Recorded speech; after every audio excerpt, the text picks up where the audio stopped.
Good afternoon. I'm going to call the February 8th, 2011 City Council meeting to order. Will you please rise with me for the Pledge of Allegiance?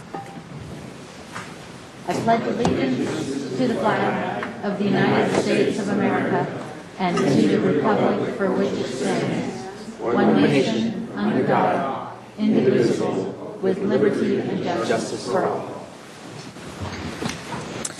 Thank you. Would you please call the roll? Council Agency Member Francisco. Hotchkiss. Here. House. Here. Rouse. Here. Self. Here. White. Mayor Chair Schneider. Here. Item 1, proclamation declaring February 11, 2011 as National 211 Awareness Day. Great. Mr. Batty, if you'd like to come on up. Good to see you. Whereas February 11th has been recognized as National 211 Awareness Day by cities, states, and counties across the country, and 211 Santa Barbara County will celebrate National 211 Awareness Day by raising awareness of how 211 helps thousands of Santa Barbara County residents with information and referral through over 2,500 community resources countywide. And 211 Santa Barbara County is free, confidential, multilingual, and available 24 hours a day, 7 days a week. And 211 Santa Barbara County provides online and telephone support for basic needs such as food and housing, child and elder care, legal referrals, medical support, substance abuse support, rental and utility assistance, and more, and more. And 211 Santa Barbara County is active in times of disaster with up-to-the-date information on shelters, road conditions, and more by taking the pressure of non-emergency calls off 911. And Family Service Agency will operate 211 Santa Barbara County as the umbrella agency. Family Service Agency's mission is to strengthen and advocate for families and individuals of all ages and diversities, helping to create and preserve a healthy community.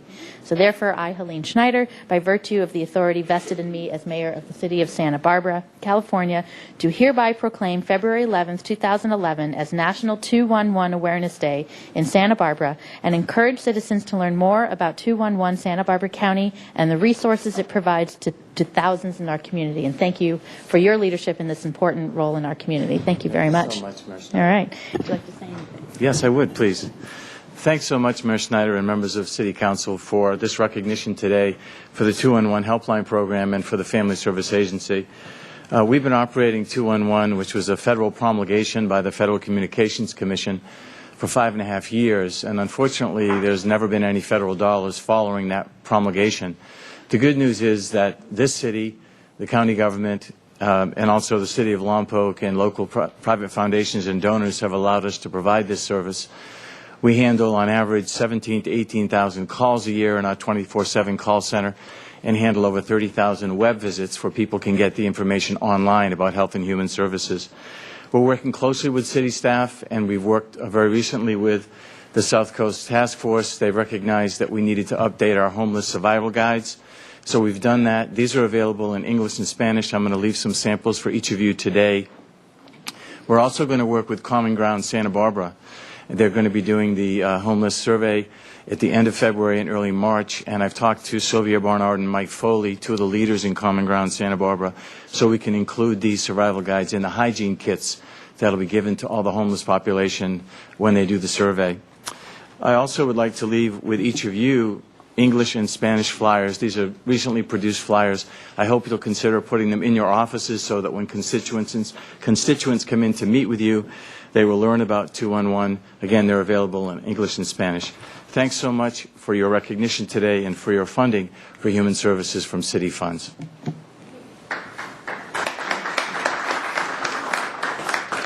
Thank you for your work. I know it's always a struggle to get funding for this important thing, but I know during major disasters like the latest fires in the past several years, 211 was an instrumental tool, so thank you.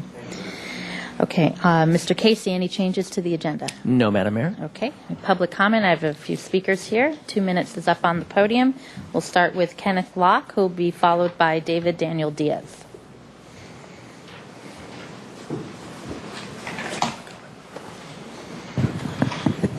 My name is Kenneth Locke. I started a page on my site, Tennaissance, the Renaissance of Tennis, tennaissance.net address. I think soundness of mind and body. It's just kind of interesting if a person, if they went for a job application and the application required them to have a sound mind and body, when they put references down on this application, it should be in relation to somebody who has a sound mind and body, somebody who taught them knowledge, a reference. Right now, I'm sorry to say that this community has no reference, and every service is being provided right now is subpar when it comes to a soundness of mind and body. This is one way of understanding how fragile this economy that we're operating in right now is. And it's actually bound to fall. And I think that this mind-body integration is actually going to provide the next economy, the one that will possibly work for this community, will be based on. And then the idea is that when you have a sound in mind and body, you'll know the whole truth and nothing but the truth. So just imagine that each one of you has a relationship, say, with a discipline, which is integrated in relation to the mind and body, which provides you with a reference for a sound mind and body, and you only spoke the truth. Imagine that. Imagine how great this community would be. But again, right now, this community suffers as a result of not having a reference, and I'm sorry to say that the truth that it bases itself on is actually a lie, and it's not really that intelligent. And thank you. David Daniel Diaz will be followed by Ruth Wilson.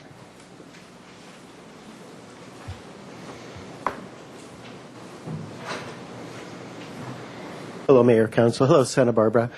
First issue today is this is the second or third time over several years I've been here to bring to your attention that the disabled access to the wharf at night, when it is closed to vehicle traffic, foot and bicycle traffic are allowed on the wharf.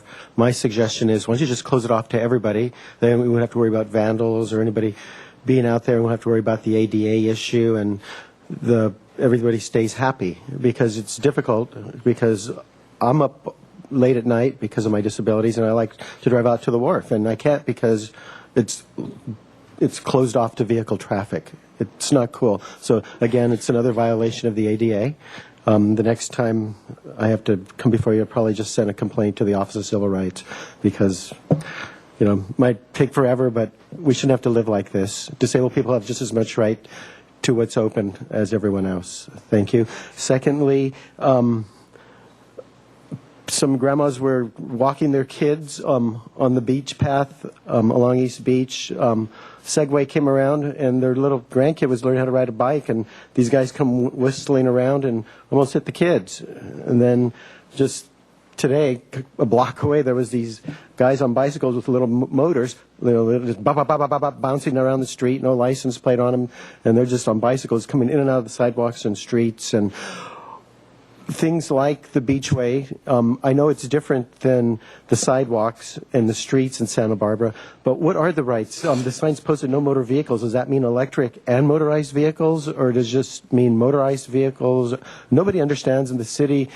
I mentioned this about a year ago. I brought this to the attention, but for some reason, I thought vehicles were not allowed of any type on these bike paths and stuff, and hopefully we can rectify that. And the other thing, some people... Need to wind up, please. Is it up already? Wow, that was quick. Have a good day. We'll see you next week. Thank you. Ruth Wilson will be followed by Jeff Bard. Madam Mayor, City Council members, it's so good to be with you. I just want you to know that Jack and I are just so supportive of you. We just think you're doing a great job. We really trust you. I think you've got a lot of integrity. You're willing to work hard. And you're really sticking with not only watching our money, I noticed that, that we're getting more and more cautious about spending money, which we need to do, and that you're keeping compassion going at the same time. I know these problems with the homeless are naughty problems, and you know Jack and I have a big interest there too. So we need all the wisdom that we can get. So I'm going to read to you from the Bible. In the New Testament, James 1. Consider it pure joy, my brothers, whenever you face trials of many kinds, because you know that the testing of your faith develops perseverance. Perseverance must finish its work so that you may be mature and complete, not lacking anything. If any of you lacks wisdom, he should ask God, who gives generously to all, without finding fault, and it will be given to him. But when he asks, he must believe and not doubt, because he who doubts is like a wave of the sea, blown and tossed by the wind. And so I lift you up to the Lord today, and I ask, Father, that you would give them wisdom and perseverance and belief. In Jesus' name I pray. Amen. Thank you very much. Jeff Bard will be followed by Andrea Roslinski. Good afternoon, Madam Mayor, members of council. One of the individuals I greatly admire, his name is Mitchell, and he's got a book, It's Not What Happens to You, It's What You Do About It. And he's got a great quote at chapter 15. I have come to the conclusion that politics are too serious a matter to be left to the politicians. And that was Charles de Gaulle. It's also a little too serious to be left to the media. And I have a vast backlog of corrections of media misinformation. It would take far too long to go into corrections of our local reportage on some of the current hot issues. So I'm going to defer. And I'd like to correct something from the Cal Coast News regarding the Santa Barbara posture on Diablo. I testified verbally and in writing on the letterhead of the Upland Research Science Action supporting the board, requesting a vetting of the ramifications of the, quote, newly discovered shoreline fault as a condition precedent to the granting of a renewal license for Diablo Canyon Power Plant. The board made it clear it did not comment either affirmatively or negatively on nuclear energy per se, but merely requested an inquiry. And I attended a Nuclear Regulatory Commission public information meeting that lasted 2 days in San Luis Obispo, and I was quite impressed. This was one of the best run public meetings I've ever been to, and I have been to hundreds. The bottom line is, however, that in the age of global warming, nuclear power is going to play a role. And I'm trying to spread the word on that, and unfortunately I'm down to about 10 seconds. So just correcting the record, the board in Santa Barbara is not opposing nuclear power. And that's important for people to know. Thank you. Andrea Roslinski will be followed by Jeffrey Wood.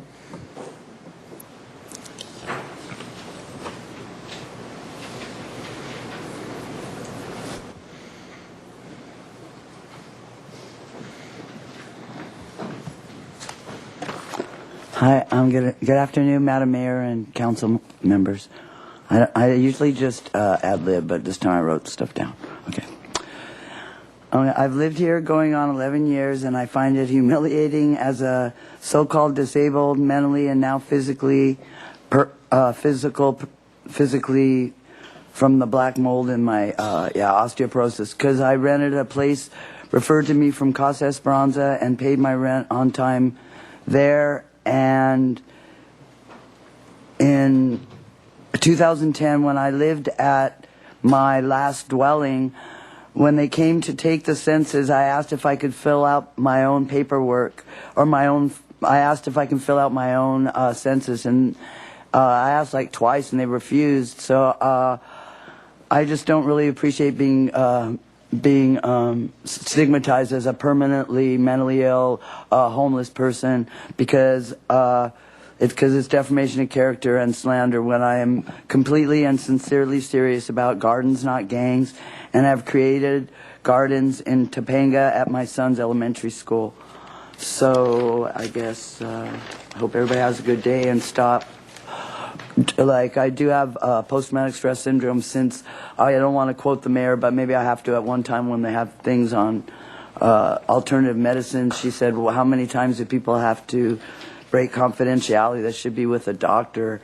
And I know I appreciate Michael sometimes worried about me, but I want to get EMDR, but when it's appropriate, not when I'm still trying to find, housing I can afford. So thanks for your time. Peace and love. Jeffrey Wood will be followed by Carolyn Renard, and the final speaker will be Kate Longstory.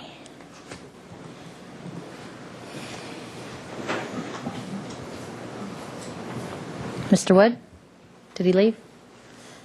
Carolyn, why don't you come on up? And then Kate Longstory.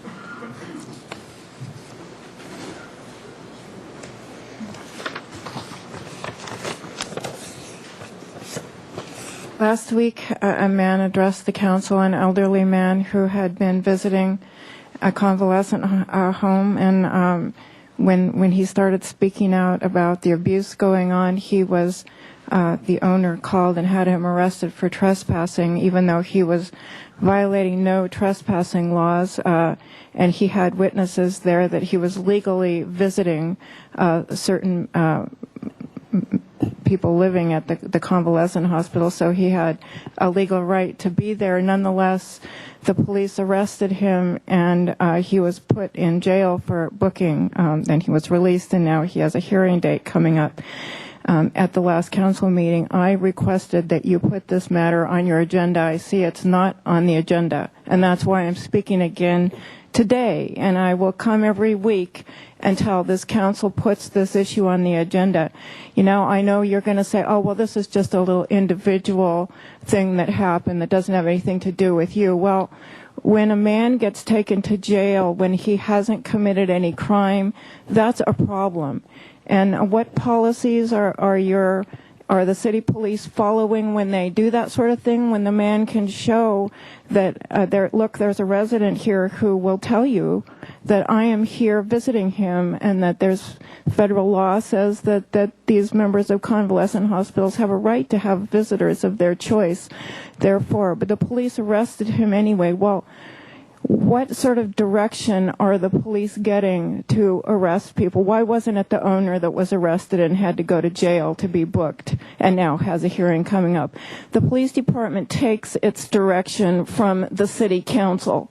This is a city council issue. I'm again requesting that you put this matter on your agenda.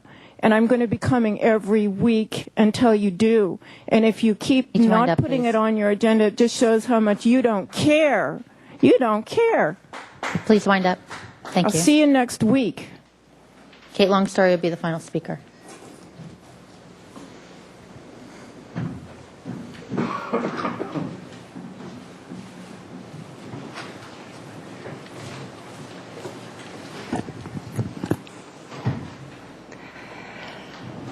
Mayor Schneider and members of the Santa Barbara City Council, today, February 8th, is my half birthday, so I come today with my gifts of gab to ask you for accommodation for my challenges, accommodations guaranteed by the Americans with Disabilities Act. I am an activist for education reform. I have always lived my life out loud, and in Santa Barbara, that is dangerous. In Santa Barbara, I articulate accusations of corruption against schools and county administrators. I am articulate enough to be called eloquent by The Independent. I am eloquent enough to speak truth to power. I have set up a world stage.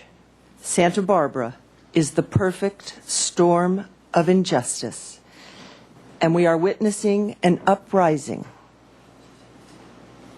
I request that you create a procedure whereby we, the people, may place important items on your agenda to discuss as a community.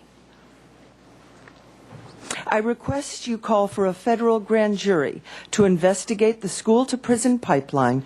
It is a holocaust for our nation. It was created by Bill Cerrone and his cronies and DA Tom Sneddon. I request you visit legalabusesyndrome.com and communicate, cooperate, coordinate, and collaborate with Dr. Karen Huffer, who wrote the book, Legal Abuse Syndrome. It is an epidemic. We, the people, are being arrested, jailed, and destroyed by our own government. I have a small claims court hearing Wind up, against... please. Just two more sentences. I have a small claims court hearing against Michael Brown on February 16th, and I ask for you to attend. And I ask that you assist the Youth Cinemedia that had a presentation at the film festival, and that you assist Osiris Castaneda. Listen to our children for a change. Okay, that concludes public comment. Moving on to the consent calendar. You have some items to read. Go right ahead.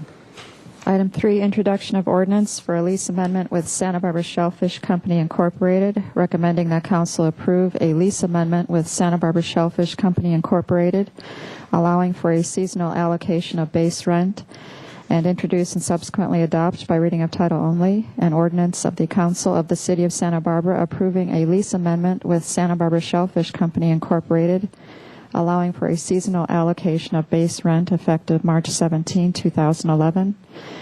Item 4, adoption of ordinance regarding Santa Barbara City firefighters' employee cost sharing of PERS contributions, recommending that council adopt by reading of title only a resolution of the City Council of the City of Santa Barbara authorizing an amendment to the contract between the Council of the City of Santa Barbara and the Board of Administration of the California Public Employees Retirement System for fire safety employee cost sharing. Item 5, adoption of ordinance for power purchase agreement for cogeneration project at El Estero Wastewater Treatment Plant, recommending that council adopt by reading of title only an ordinance of the Council of the City of Santa Barbara approving and authorizing the city administrator to negotiate and execute a power purchase agreement in a form of agreement acceptable to the city attorney for a term of up to 10 years for cogeneration at the El Estero Wastewater Treatment Plant between the City of Santa Barbara and California Power Partners, Incorporated, for the purchase of electricity. Item 6, records destruction for Waterfront Department, recommending that council adopt by reading of title only a resolution of the Council of the City of Santa Barbara relating to the destruction of records held by the Waterfront Department in the Administration Division.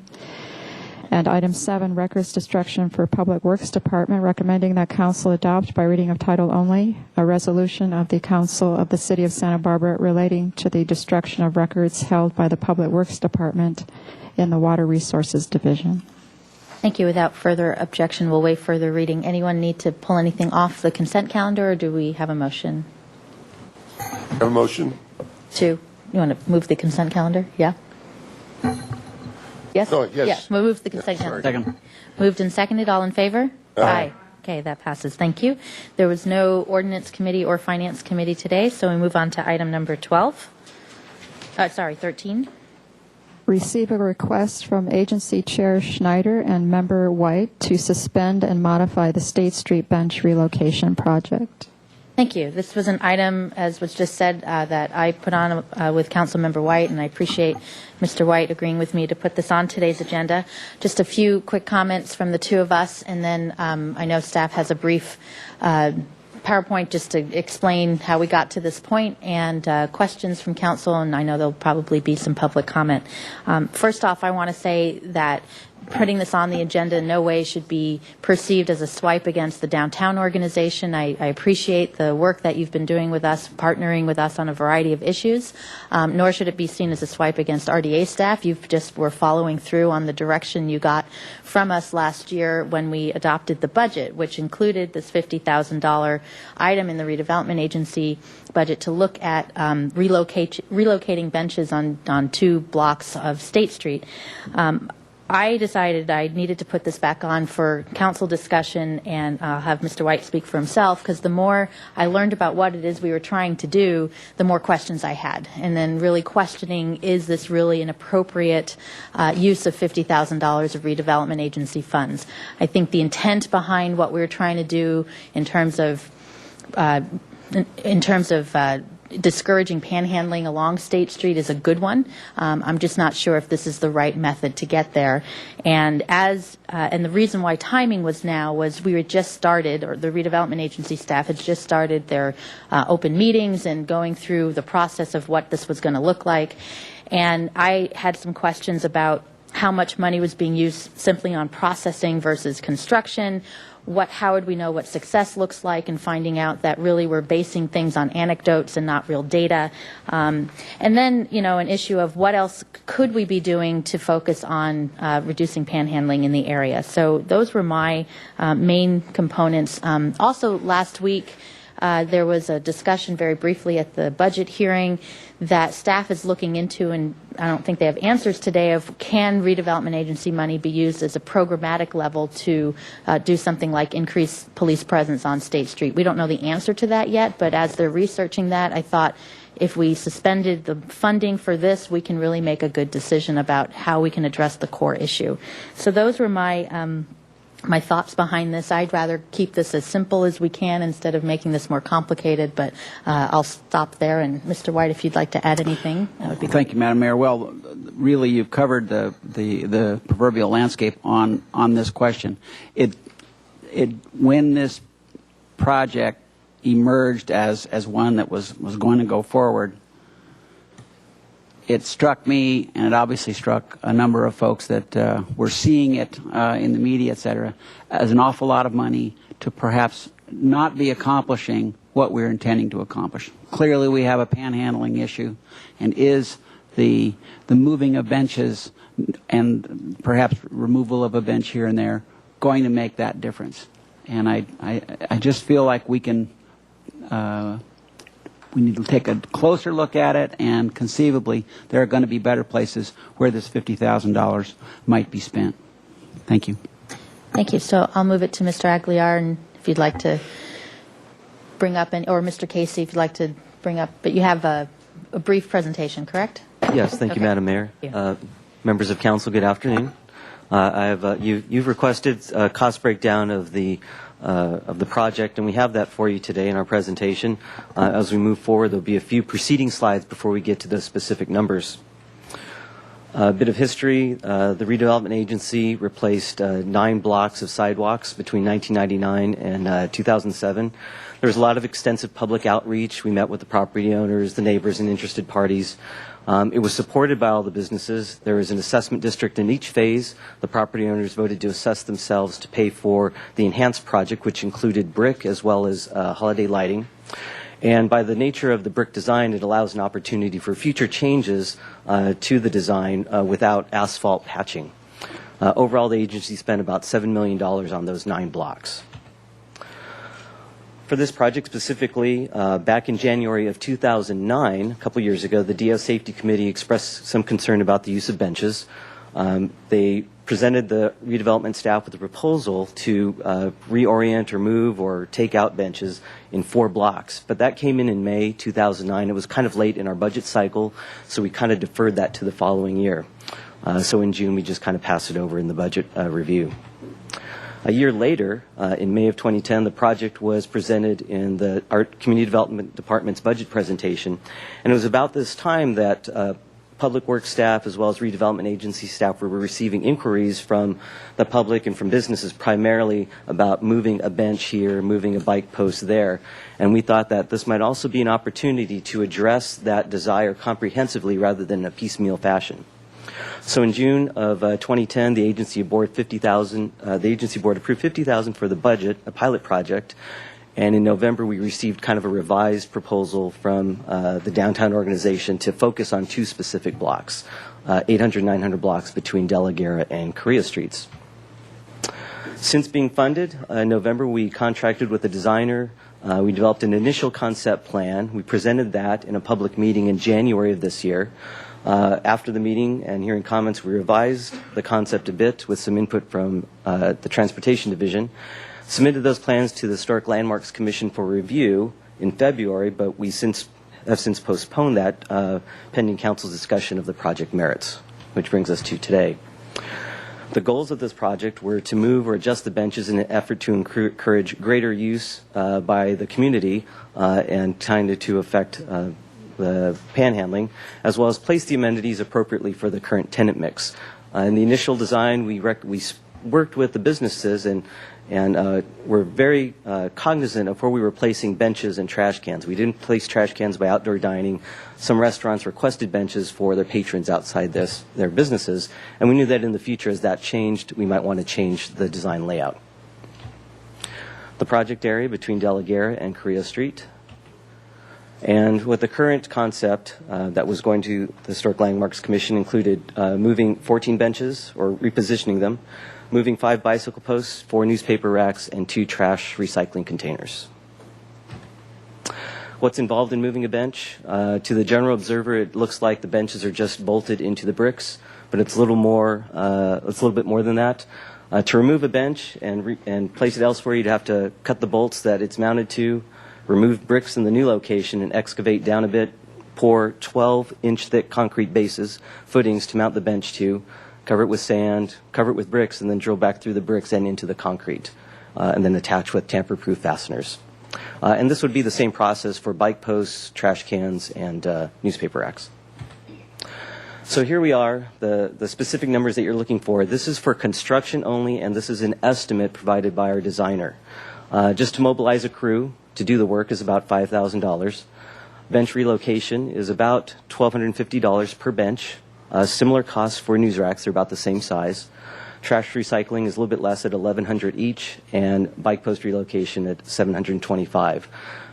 For the items that we have listed, we total $33,000 in change, and then we would, as staff, tack on about a 10% change order just in case something happens. So that brings our total for just construction only to $36,500, or about 80% of the project cost, 3/4, I believe. Now moving those figures forward in the highlighted font, are the total construction costs. We have a contract with the design consultant, which totals a not-to-exceed amount of $6,490. The far right column shows that we've spent to date $4,400 on that contract. Engineering services by the city would total approximately $6,200, also an estimate. It could be less. None spent to date. Construction at $33,000, change order at $3,200, and then special supplies and expenses, which would include the Historic Landmarks Commission review fee of $560. Because we have not been reviewed by them yet, that is a refundable fee. So right now, our total spent to date, including that, is $4,900, about $5,000, but could be $4,500. How will success be determined? That was a question that you've asked. Absent a starting baseline of data and a follow-up survey, success would be assessed through some anecdotal observation and review of complaints or lack of complaints received by the city and the downtown organization. And this is pretty consistent with our overall approach to downtown sidewalk improvements. Another question posed was, what would it cost just to remove 14 benches? And staff's best estimate is that it would be about $3,500 of staff time, and then we'd have to find a location to store those. And that really concludes our presentation. Thank you. It's that simple. Any questions first from council? Mr. White? Thank you, Madam Mayor. The panhandling issue is sort of one of the creatures in this room, the room of this discussion anyway. And where is the real change, not spare change, project at this point? I don't see it being as visible as I had expected, and I'm wondering if you could give us an update on that.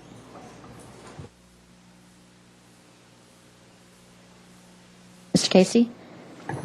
Yeah, Councilmember White and Madam Mayor, council members. We've begun implementation, but it's rolled out more slowly than I think we initially thought. So there has been some outreach with the downtown business community and also with the Chamber of Commerce to make it work, but I think there's more coming. I don't know all the details about when it's coming, and we can get back to the full council on that. I think there's more to come than what you've seen on the ground so far. And I see members from the downtown organization. Maybe I know Mr. Lombardi's going to speak. You can, if you'd like, speak to that, or Mr. Collier, but or not.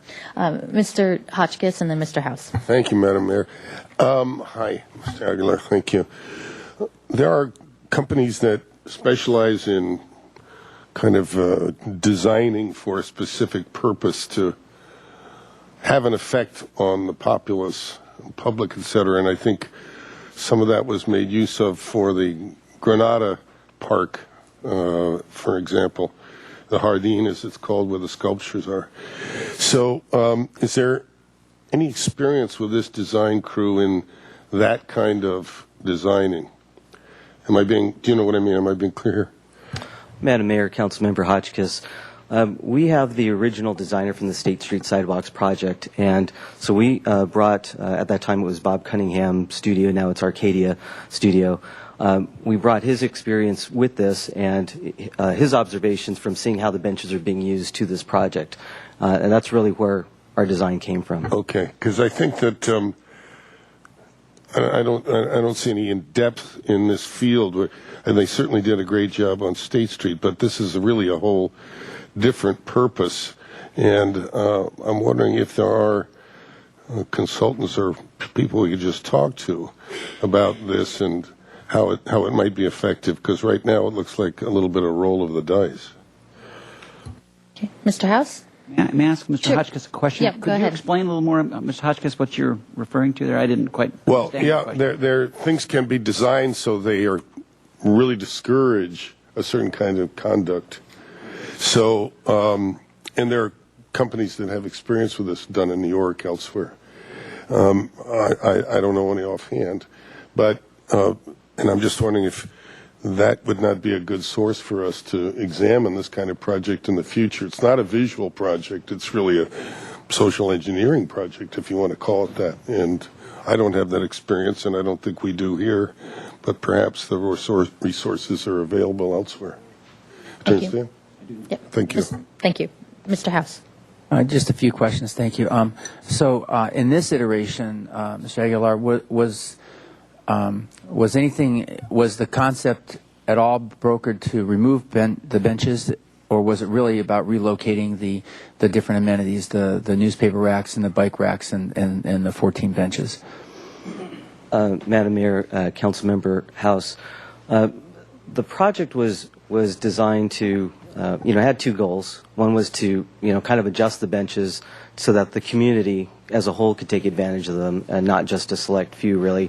But also, when we had a number of inquiries about moving benches, removing benches, or moving bike posts or mailboxes, as the case may be, we asked those businesses to kind of defer and put that on hold until staff working with the downtown organization could approach this comprehensively rather than piecemeal. So the idea was the benches could be moved to places that wanted benches, where there were maybe a cluster of benches. Those could be thinned out a bit, and that bench could be relocated elsewhere on that block. I see. So it wasn't, we weren't trying to, there wasn't a whole lot of, real professional,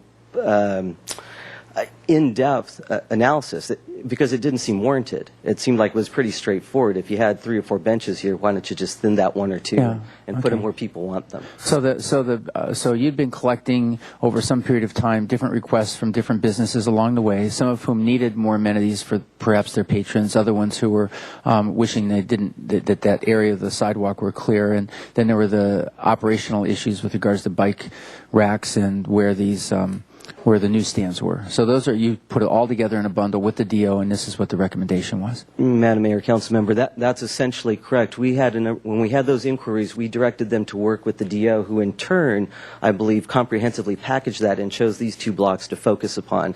And then the bike posts and trash cans, in the shuffle, they're the ones that kind of also have to get moved. And it was all used the same equipment, I guess, to do both kinds of jobs. Yes, sir. Okay, and then just one more thing. I know that what you didn't do was go down the street and show us each one of the different locations and what was being proposed. But why don't you give us some idea as to what the kind of proposals really were about? I mean, what was this? I mean, what I've read in the newspaper, all different kinds of accounts, and they don't seem to match up to what I've read with the staff or what I've talked to DO folks about. So what actually was being proposed that's in front of us today?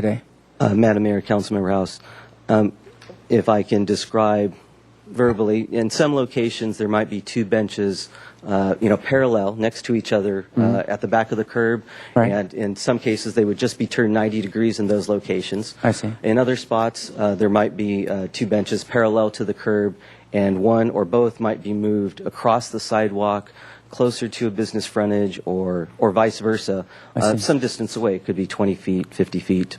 And maybe turned or not turned, but just moved to a different location. So all the same number of amenities would remain.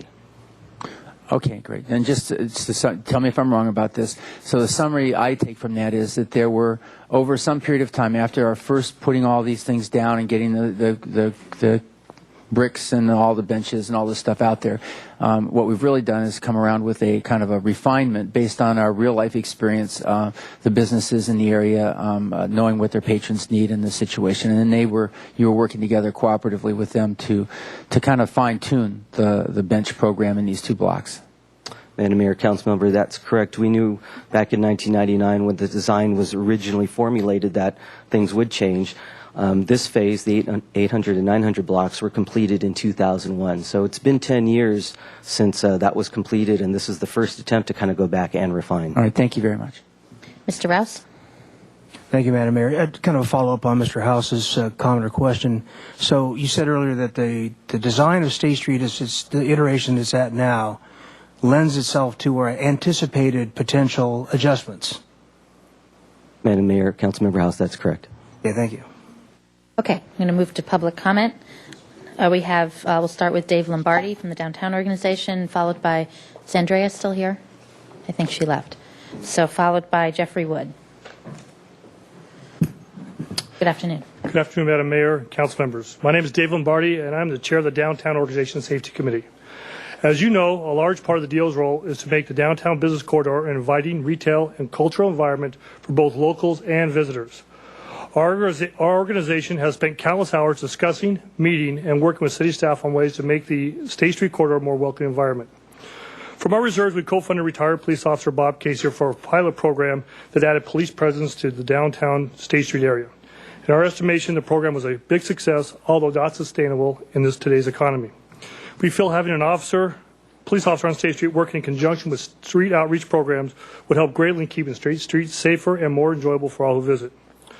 We also feel, too, that at the time with the benches, when the safety committee got together with this, that it was never our intent to remove any of the benches on State Street. Our intent was just to relocate them to make it for a much more safer and inviting environment to bring people downtown and to spend their money.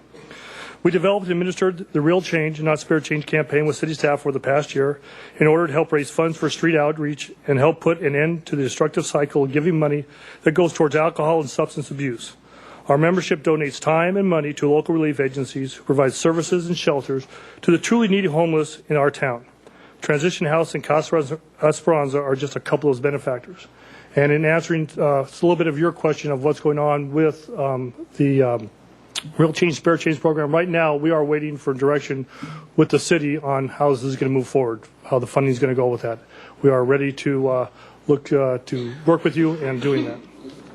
In closing, we would like to thank you for your support of the business and cultural communities that we represent and assure you that we look forward to working with our city government and taking an active role to ensure the continued economic viability of the downtown Santa Barbara area. Thank you very much. Thank you. I think Mr. White has a question for you. Thank you. Hi, Mr. Lombardi. Thanks for coming.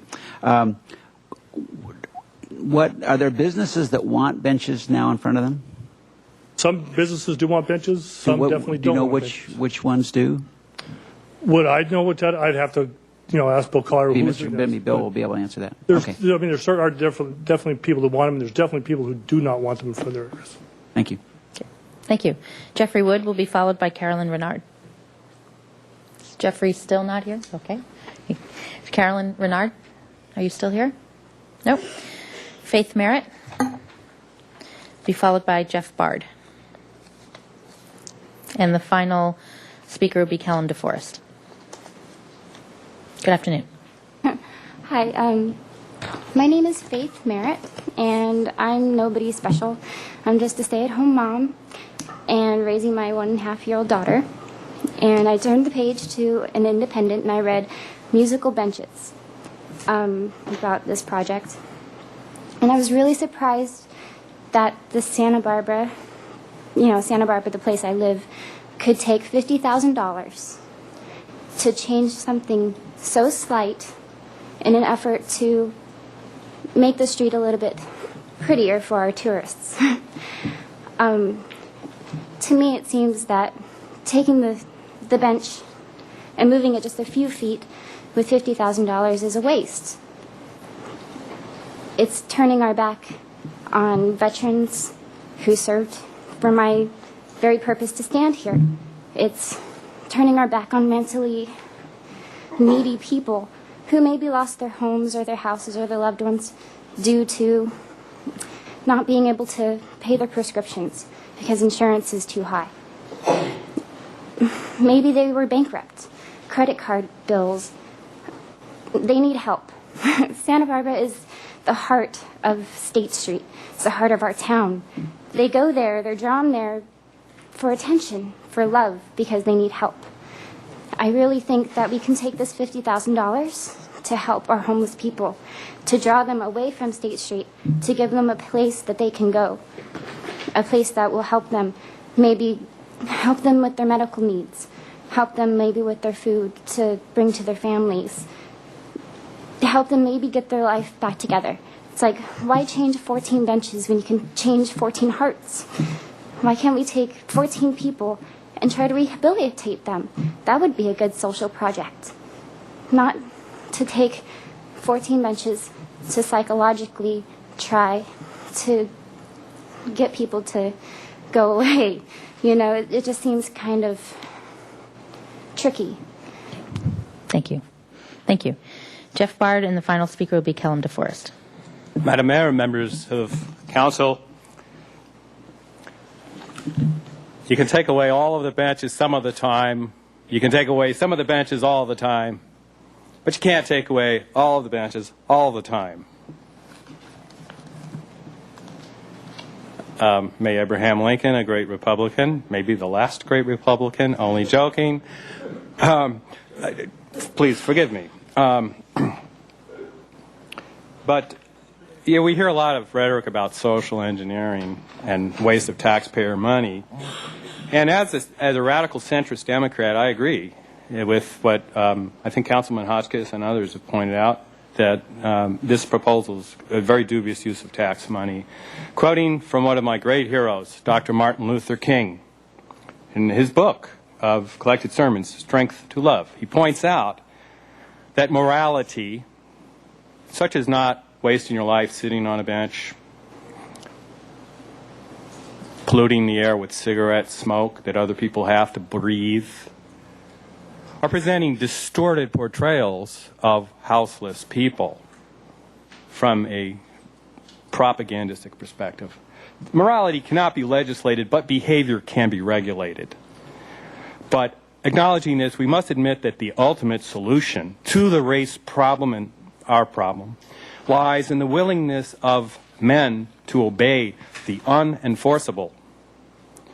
We truly need a change, a restructuring, a perestroika, if you will, both from the bottom up and the top down. The behavior of certain so-called, they use the term transient, whatever. These behaviors do need to be modified, but also the behaviors from us here at the top.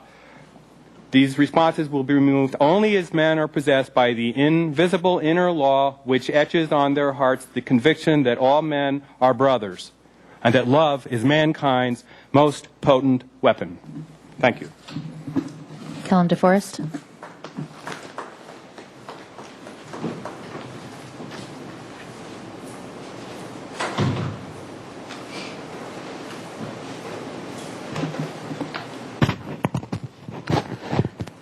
Good afternoon. I'm Kellum DeForest.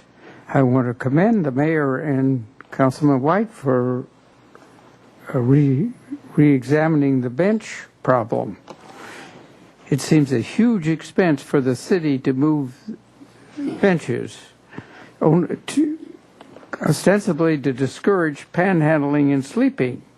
The existence of the benches is an amenity endorsed by the business owners for shoppers, not for the homeless. Historically, sidewalks are for walking. What is needed is a police presence to keep the benches for tired shoppers, not for sleeping or panhandling. Thank you. Okay, that concludes public comment. It's back to the council. I guess my suggestion, and I'd love to hear from my colleagues, just to keep things simple, that the council, previous council, we put together 12 points on issues related to homelessness and community relations, and 3 of them sort of go hand in hand. One of them was implementing a stronger anti-panhandling ordinance, and we've done that. One of them was having more restorative policing presence up and down State Street, and we started that, and due to funding restrictions, that's been on hold. And then the third one's the Real Change, Not Spare Change campaign, which is an educational campaign to educate folks about the potential negative side effects of, or effects of panhandling to residents and visitors. And that started, but as Mr. Lombardi said, we're still waiting for the next stage and figuring that out. So and the benches were never part of those 12 points. My suggestion would be that we suspend this particular project and we have staff looking at those other points, particularly the police presence and the Real Change, Not Spare Change, and come back to us to figure out how we can continue to implement those 12 points, because really, again, the core issue is related to reducing panhandling. And meanwhile, we get to reserve those $50,000 in case they could be put to a better use for this purpose. So that would be my suggestion. Mr. Rouse. Thank you, Madam Mayor. I'm glad you and Mr. White brought this back to council, frankly, because there has been a lot of misinformation, a lot of misimpressions in the press about what's going on. It's not about a homeless issue per se. It's about panhandling. It's about using something as part of the public commons for uses that it's not supposed to be, i.e. doing business on the benches. I'd like to acknowledge Mr. Lombardi, who has actually closed his shop to get down here today because he runs a one-man show and also rides the bus to work every day and walks up and down State Street. So in terms of anecdotal knowledge of what goes on every block of State Street, I think Mr. Lombardi probably has one of the most complete knowledges other than some of our patrol officers. I think that if we focus on all the issues relating to panhandling, we do take our eyes off the greater prize of homeless and solving those problems. And that's one of the issues. This was never intended to try to solve homelessness. Nobody had the impression that it was going to do so. But the merchants along State Street also have issues as well. They hear from their customers, they see things every day, and those merchants also help to supply jobs. They pay taxes that help pay for the programs that are going to eventually help people who are in need. So we need to look at those people as needing help as well. The history of State Street is we've put stuff in, we've taken stuff out. King Carlos came in, King Carlos went away. Fountains are in, fountains are out. Basically for the same issues all along. And as Mr. Aguilar pointed out, this last iteration of State Street has some flexibility to it. We anticipated changes because we have had a few changes over the years. So I do think that your comments, Madam Mayor, are correct. Maybe there are better uses of this money, but I do think it is and was a legitimate project, and I do appreciate the input of merchants like Mr. Lombardi who are willing to come forth and participate in the process and try to find eventual solutions to clean up State Street. Thank you. Thank you. Mr. White, and we'll just go down the Thank you, road Madam here. Mayor. Mr. Collier, would you kindly step up? I wanted to ask that same question again, if you have anything to knowledge to impart about folks that do want benches that don't have them now. Are there any on State Street that... Let me just say I'm Bill Collier with the Downtown Organization. Quite frankly, I've done most of the outreach to the merchants about the benches, and unfortunately, I haven't found any that want them in front of their business that don't have them now. I've had people come in and say, I don't want a bench in front of my place. But we found locations that accommodate their desires, helping them on one hand, maybe turning a bench in one direction, adding a bench facing it or something, but they're okay with that. So that's not an issue. But nobody has come to me and said, I'd love to have a bench in front of my... Okay, so some have benches and like having benches, not all, but some, and then nobody that doesn't have a bench wants one. That's correct. And again, what we did is we prioritized the worst complaints that we've gotten. I can share that with you if you'd like, or if you want to just move forward. Would you like that? I'll give you the two worst spots. Okay. And that is Rite Aid. Those are the only two benches all up and down State Street that are against the building and covered by an awning. So rainy days, 365, there's generally people out there. And also North Star. Now, I'm sure when those benches were put in, there's 3 benches to face their outdoor dining. There probably wasn't outdoor dining at that time. I think that came later. So because of that fact, with those, that merchant paying to have those tables there and then having to have benches facing directly in makes it a real attraction for people to. And I just want to say one other thing while I'm up here, if I may. The reason this came about, and having worked here for 25 years downtown, I found myself less and less likely to come to State Street. I'd go for my car in the parking lot, which was adjacent to your cars, and I saw many of the city council folks do that as well. Go to work, get in their car and leave, rarely going out on State Street. So what was really driving this was making locals and visitors more welcome downtown. And there was, at that time that this was going on, there was a lot of letters to the editor about experiences of people downtown and bringing their families and not feeling safe. And so it wasn't a homeless, it wasn't a panhandling, it was bringing people downtown and making you feel welcome. And the benches were originally put in, and I said this a year ago, and we got proof from money, they were put in very prominent positions on State Street. And that was a noble idea, but unfortunately it's been turned into a negative. So, any other questions for me? Thank you. Thank you for that, Mr. Collier. Thank you. Mr. House. Well, I want to appreciate the businesses in the downtown organization and the committee that worked on this, probably above all, because you can imagine a community where a business community would have just been really happy to recommend get all the benches gone and to be done with it and feel like that was some sort of a solution. And there was a larger view that seemed to prevail at the downtown organization, and that is that these are amenities for the public at large. They really are important. They are problematic for any given business that's along a street, and it's problematic really in the sense that there's you want your business to be seen as a welcome and friendly and welcoming and friendly place that people can feel safe and enjoy doing business, being on the street. And we have issues in Santa Barbara which are very difficult. We're not alone. And really needing to accommodate all the public, everyone, not just the people who come to frequent our own businesses. And the question is, how do you do that in a way that really respects the needs of all? And what I particularly appreciated about this proposal, working together with the redevelopment agency and with Arcadia Studios, was there was a true attempt to meet the needs of all. The benches weren't being taken away. It was what I would consider a very gentle approach to addressing the needs on all sides.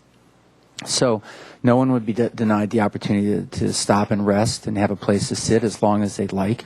With our stronger panhandling ordinance, we really have all the way to the very edge of our constitutional abilities.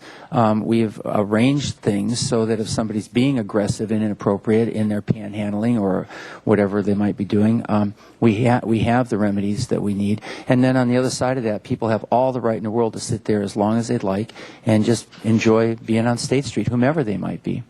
So when I saw this proposal come forward, at first it didn't really cross my mind as being a problem. I thought of it as a real solution. Where it seemed to become a problem was in how it's been mischaracterized, mostly in the press. It seems very much sensationalized, and it seems to have taken on a national character and something around the misuse of redevelopment agency monies or something. And I'm looking back over 10 years of this downtown plaza since the benches have actually gone in, and I stretched $50,000 out over those 10 years and figure we're just doing some minor tweaks and we're being responsive to the businesses and to the public at large and to the community that is served by these amenities, and I don't think it's that much at all. And I appreciate that we brought it here today to get things out in the light and to get the facts and the importance of the approach that was taken, this kind of collaborative approach with the business association whose job has been to really nurture that environment on State Street. And I think we have a good partner in the downtown organization, and I pretty well support the proposal as is. And so if there was a proposal coming forward to take away the benches or to do what some have done in other communities, just really make this an uninviting place for people to just stop and rest as the benches are intended to be, then I would be all over this and just be against it top to bottom. But I don't think that's what's going on here. And so I tend to support moving forward with the project as it is and appreciate all those who have been involved so far and really try to counter the negative stereotyping that's been going on about the intention behind this project. I don't think that it's got that negative spin that I've heard in the community at large. And I've gotten good friends of mine telling me about why are you doing this to the homeless, and I just don't see that. I don't see that as the net result of this project. So I tend to support what's being proposed. Thank you, Madam Mayor. Mr. Francisco? Thank you, Madam Mayor. I think Mr. Rouse characterized this project well. This is a collaboration between the city and the downtown organization. Downtown businesses, of course, are an absolutely vital part of our economy. $50,000 may sound like a lot of money to move some benches and some trash cans and some bike stands and a few other things. Everything we do in the public space is astonishingly expensive. Many, many millions of dollars have been spent over the years on State Street. Unfortunately, that's what these things cost. At this point, I see no reason why we should change this plan. A lot of time and energy went into thinking it up. The people who worked on it, I think, know State Street as well as anybody in this town. And though I would love to see us acquire a panhandling data acquisition system, that's not going to happen tomorrow. So I think we should go ahead with this project. It's a reasonable project, and it will not in and of itself stop panhandling. It may not even discourage it very much. Ultimately, what we're going to have to do is far, far more expensive than moving these benches, because we need a police presence on State Street, on the waterfront, and on Milpas, and that is not going to be cheap. And I support spending that money in that area. I think that's something we have to do, and we're going to have to reallocate money from some areas of the city budget towards that expansion of public safety. That ultimately will have a much, much bigger effect than this. But that doesn't mean that this tiny little project isn't good in and of itself, and that's why I support going forward with it. Ms. Self? Thank you. I also appreciate Mayor and Mr. White bringing this back. I suggested maybe we just do everything twice so we can air it fully, but I don't think that'll happen, nor does it need to. But I think the common thread is not so much that we're spending this money on homeless. That's not what I'm hearing from people. And I think one of the big issues about the project we recently reheard, it was the money being spent. In case you haven't heard, there's a huge downturn, and so I think people, especially understanding that the RDA has a limited life, that we be extra careful about where we allocate these funds. And since my belief is we are here to represent the community, that they should have a say in this. I agree with Mr. Francisco that, in the scheme of things, it's not a lot. In my personal scheme, it's a lot, and I think that's what people are reacting to. I think enforcement is the key to the problems that the downtown organization is having, and as Mr. Francisco has said, that getting an adequate police presence and enforcing behavior that is not not something that we as residents of this community should have to tolerate. And I very much liked Mr. Hotchkiss's idea that there are, I heard of a study once for a small diner where the chairs were made so that you could only comfortably sit for 20 minutes. They needed a turnover. It was not a permanent parking place. And I'm not saying that's the solution, that we should have uncomfortable benches. Please don't take it there. But there are companies that special in ergonomics and social, how do you make something either, appear desirable, but maybe you're not going to hang out there forever.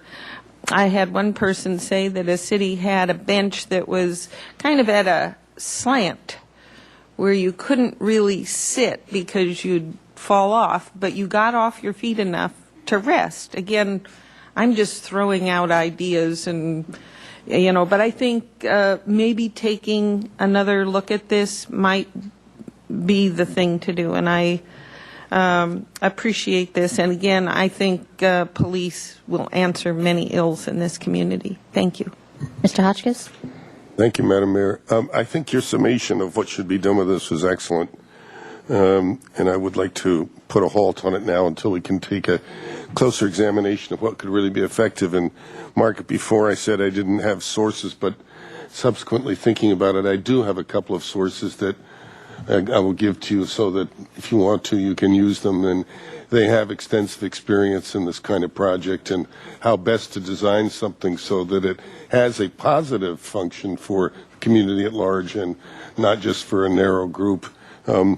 Obviously, I think, of course, I agree with greater police presence at all, but if this is effective and it cost $50,000, I would say great.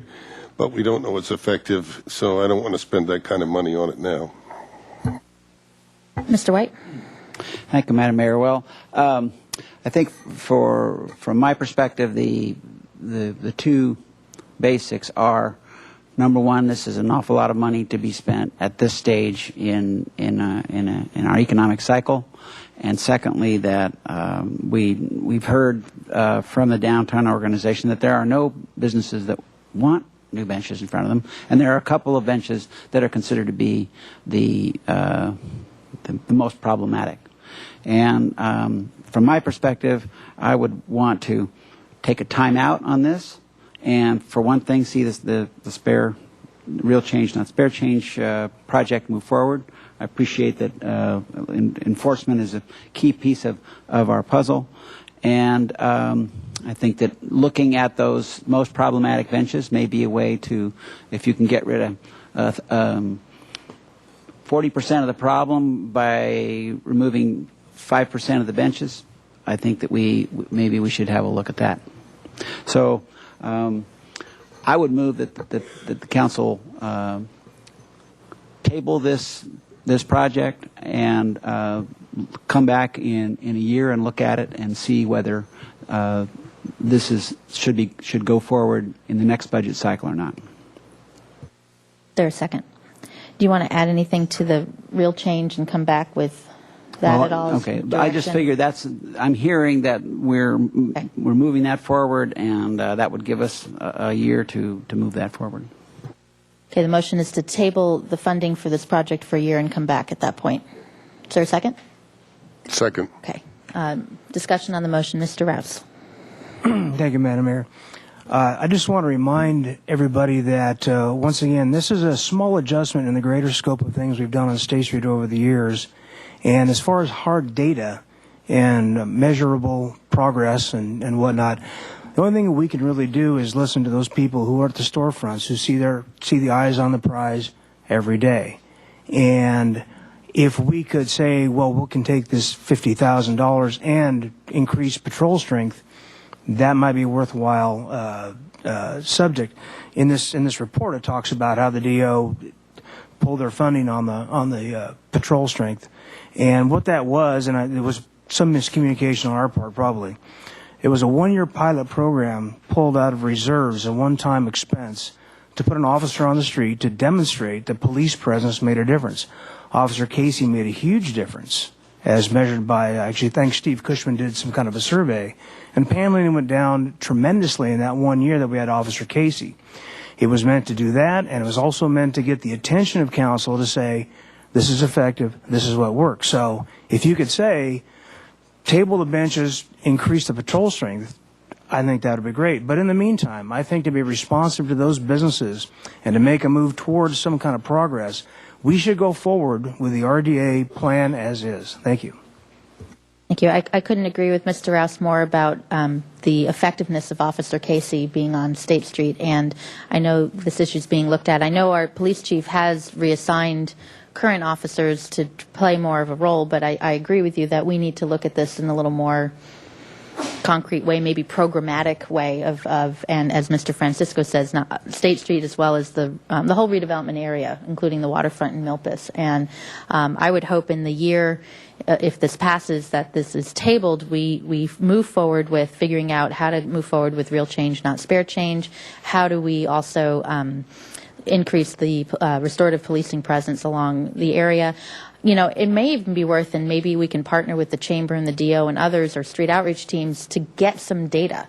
Why don't set up a forum, go and take a walk every day at 10 o'clock in the morning or 3 o'clock in the afternoon and check off, what are you seeing? Are you seeing tourists sitting on the bench on the 500 block? Are you seeing someone with a shopping cart? Are you seeing someone, a kid with a skateboard? I mean, what is it that you're seeing? And actually create some data and see if and when real change, not spare change, ratchets up. Does that kind of behavior goes down, or vice versa? So I think if we do work smart, we'll be able to actually then base good policy on facts. And that's part of why I was concerned the more I learned about this particular project. So I'm going to support the motion with the understanding that we're already at I'm going to support the motion with the understanding that these other items that are in process, especially since the subcommittee on homelessness and community relations has been revitalized and we're looking at the 12 points, that's also in play. Because I agree with you, Mr. Rouse, and the downtown organization, this issue doesn't go away if we table this project. In fact, we need to pay attention to it and figure out a way to make it work. Ms. Self and then Mr. House. Thank you. I received an email from someone, and he pled with me to read a portion of it, and it's from our circulation element, 5.51, and it's to provide street furniture, especially benches for resting and shade trees along da-da-da-da-da. But there's one word here, and it says where appropriate, and I think that's what we're going to be investigating. Where are these appropriate? We want our downtown to be pleasant, a place that people want to go, and so we need to consider that. And then sounds like Mr. Lombardi has a new job as he's walking State Street to do his checklist. So I look forward to hearing more information about this later and move forward without rankling so many people. Mr. House and then Mr. Hotchkiss. Thank you very much. Just a couple of thoughts as we consider this motion. So there's two things that were just mentioned that raised my antenna, and for really principled reasons, I feel that I won't be supporting the motion. And one of them is that I think it's a real slippery slope when we begin to gather data and use data in a way that begins to effectively discriminate against the public at large using the amenities that are provided in the public space, and I feel that could very well be coming over this next year, and I don't like that. The second piece of that is that the whole idea of removing benches in order to somehow address this as if it were as a problem, to me once again goes in the wrong direction. This is not the way to go. What I really appreciate about what the merchants did here, which is very, very, it's outstanding that they were able to come to a very, very elegant solution that was mindful of the rights and the privileges of all of the users of State Street and didn't abridge any of the fundamental rights that any of us in the community have. Just walking down the street, sitting where there are the amenities, and it met the needs of each of the users without getting into any of that. And I really honor and appreciate that. And I hope that we would, that today we would not accept this motion so that we can move forward and honor those. Thank you. Mr. Hotchkiss? Madam Mayor, I just wanted to ask Mr. White, he said a year. Could it be a year or before? Is that proper to amend in that way so that we're not Mr. White? pushing this down the line? Well, I would think that we'd be going to the minimum time and then or more. I think it's going to be hard to pull it back to sooner. So if you have a suggestion about, I'm just trying to sort of tee this up for the next budget cycle is the way I was looking at it as a way to move forward. So Okay, well, I didn't want to in any way impinge on other things that we could be doing. I don't think that's the intent of what your motion is. I don't think so either. There are other things All right. happening anyway. That's Right. fine. Okay. Okay, we have a motion and a second. All in favor? Aye. Opposed? No. I think it's 4-3. Unless you want to do a roll call? Councilmember Francisco? No. Hotchkiss? Yes. House? No. Rouse? No. Self? White? aye. Mayor Schneider? Aye. It was 4-3. Thank you. Okay, Mr. Casey, some suggestions. We have a time estimated interviews at 4 o'clock. It's 3:15, and we have an appeal, but it's not an appeal with an applicant and an appellant. I don't know if we want to just move forward with that, or also wish of the council. Do you want to move forward with the appeal, and then maybe the interviews may have to wait just a little bit, but is that all right? And everyone here for the appeal is here, is that correct? Yeah. Okay, so we don't have to make a motion since the interviews is not till 4 anyway. Okay, so we're going to move to item number 15, if you could read that. Appeal of the Parks and Recreation Commission action to deny the removal of a front setback tree located at 1704 Mission Ridge Road. Oh, yes, Mr. Hotchkiss. Madam Mayor, because the appellant is both a friend and a neighbor, I feel that I have to recuse myself from this project, or from this consideration. Okay, a neighbor, but, yeah, okay. So you will be stepping down. I will be leaving immediately. Okay, thank you, Mr. Hotchkiss. Okay. Ms. Zachary. Madam Mayor, members of the City Council, Jill Zachary, Assistant Parks and Recreation Director. I also have with me Tim Downey, who's the city's urban forest superintendent and also known as the city's arborist. I will be providing the presentation today, but he is also available to answer any questions. I would also like to note that we have Karen Chrisman, who's the chair of the Street Tree Advisory Committee here, who would like to make remarks to council, as well as Leslie Wiscombe, who is the chair of the Parks and Recreation Commission. Today's presentation will review with council the Santa Barbara Municipal Code, Chapter 1524, which is called Preservation of Trees, which is under which this setback tree was evaluated by both the Street Tree Advisory Committee and the Parks and Recreation Commission. We will review the application, the appeal issues, and the recommendation to council. Municipal Code Chapter 1524 was first adopted by the City Council in 1969. It was updated by council in December 2009. The purpose of this section of the code is to establish permitting requirements for removal of trees within the front setback of residential and commercial properties, historic or specimen trees that are designated by commissions or by council, parking lot trees and trees on approved plans associated with development, and then also trees within the El Pueblo Viejo Landmark District and the Brinkerhoff Landmark District. In December 2009, staff provided council a set of recommendations that culminated 2 years of work that we undertook at the direction of council to identify ways to clarify the code, clarify the roles of boards and commissions, identify whether we need to revise enforcement mechanisms, and it was done in response to concern over some high-profile violations. And I provide this to Council only as context for why it was updated in 2009. The tree application review process involves both the Street Tree Advisory Committee and the Parks and Recreation Commission when it comes to front setback trees or historic or specimen trees. And just as context as well for Council, parking lot trees and trees on an approved landscape plan are reviewed by the Architectural Board of Review, and trees within El Pueblo Viejo and the Brinkerhoff Landmark Districts are reviewed by the Historic Landmarks Commission. When the Street Tree Advisory Committee reviews applications for removal, as well as the other commissions, there are a number of considerations. They consider whether, as I mentioned earlier, it's an official historic or specimen tree. They consider the potential size of the tree in relation to the lot, the number and size of other trees on the site or on adjacent city property, any benefits to adjacent trees, whether the tree was planted by or with the permission of the applicant, the condition and structure of the tree, and whether the tree canopy can properly grow. And this is outlined in Chapter 1524. Similarly, findings for removal, there are 5 findings for removal outlined in the code.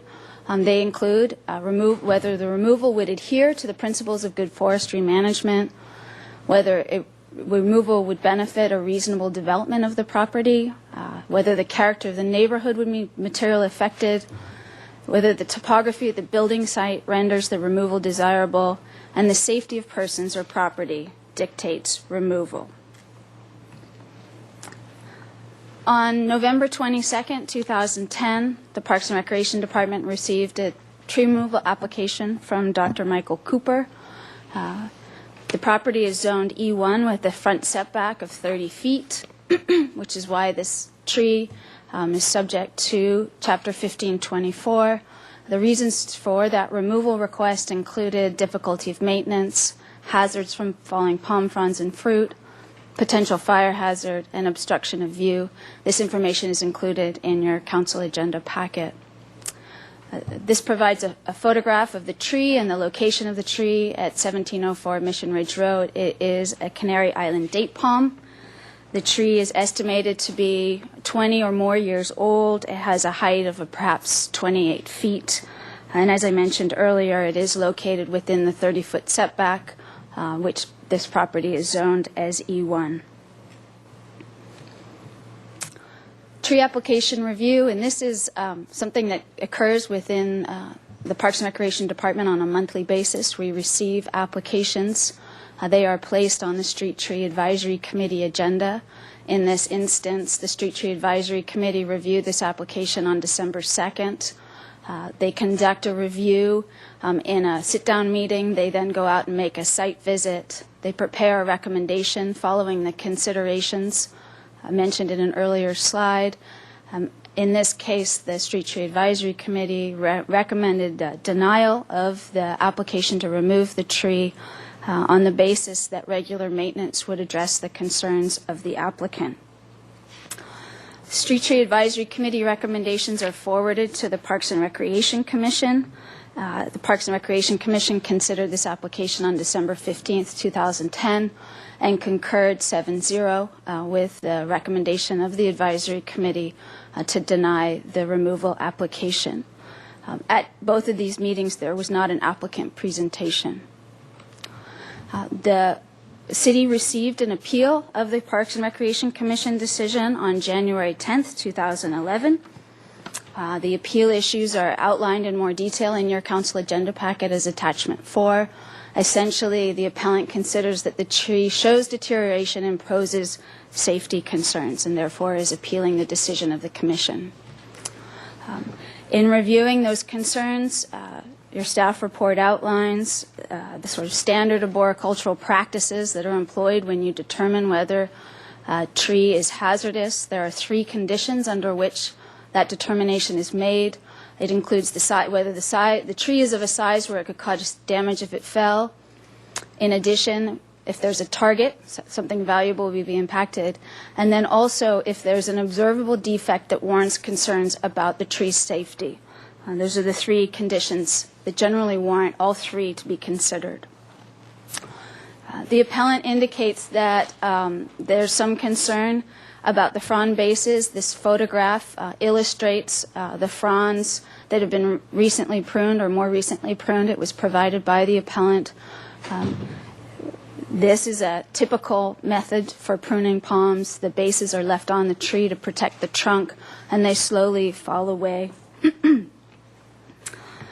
As illustrated in this photograph, it does not appear that this tree is a hazard and could fall. The appeal findings is that the Canary Island date palm does not currently exhibit conditions that indicate it's an imminent danger to persons or property. And the Street Tree Advisory Committee and the Parks and Recreation Commission considered all the relevant issues that they are required to consider under Chapter 1524 pertaining to the tree removal application. With that, it's the recommendation that Council deny the appeal and uphold the decision of the Parks and Recreation Commission.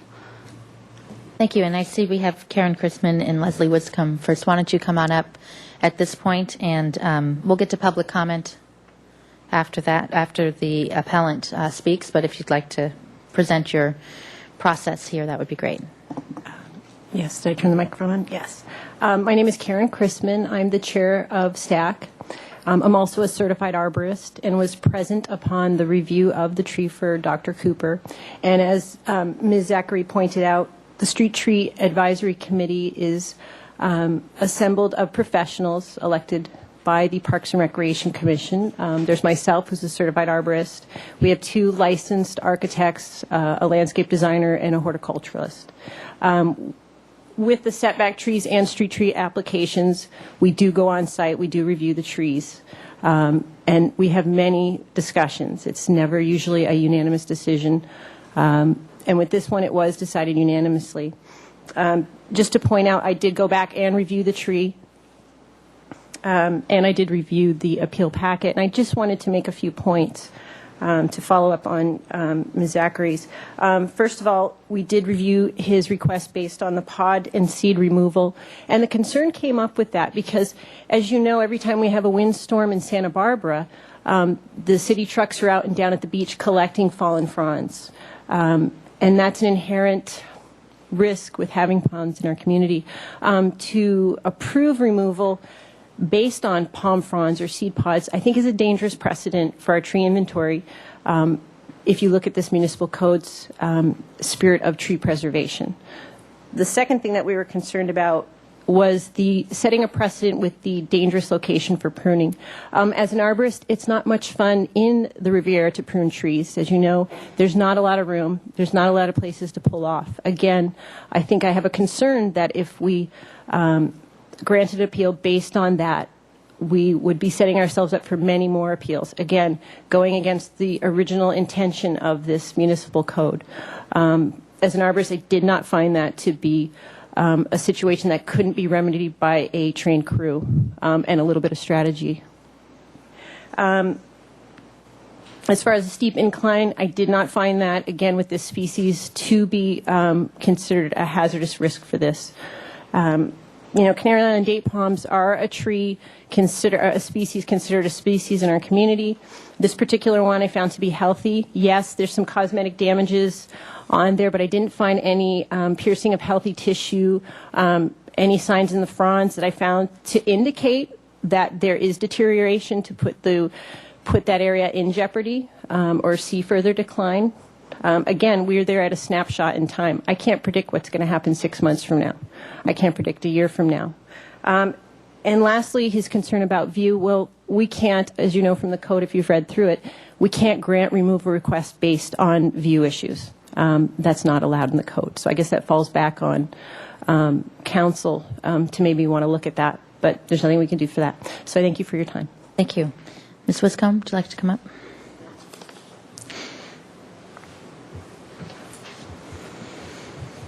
Madam Mayor, members of council, I'm Leslie Wiscombe, and I'm the chair of the Parks and Recreation Commission, and I'm also the liaison for STAC. So I was present at both the STAC meeting and the commission meeting when the application was reviewed.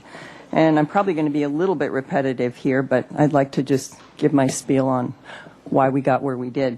I was surprised by the appeal because the applicant did not appear at either meeting, which to discuss the removal of the date palm. The applicant's reasons for removal, and I'm going to quote them, the tree is difficult to maintain and dangerous to trim. Ms. Chrisman has already addressed that. That's a condition on the Riviera. Palm fronds are a hazard on Mission Ridge Road. The dates are a mess. The tree obstructs views from his residence, and that this is, and I quote, a simple request to remove a big, ugly, dirty tree, unquote. In our standard procedures for any application, as Ms. Zachary said, the Commission considers both sections of the Santa Barbara Municipal Code 1524, 080, and 090. And Ms. Zachary reviewed those.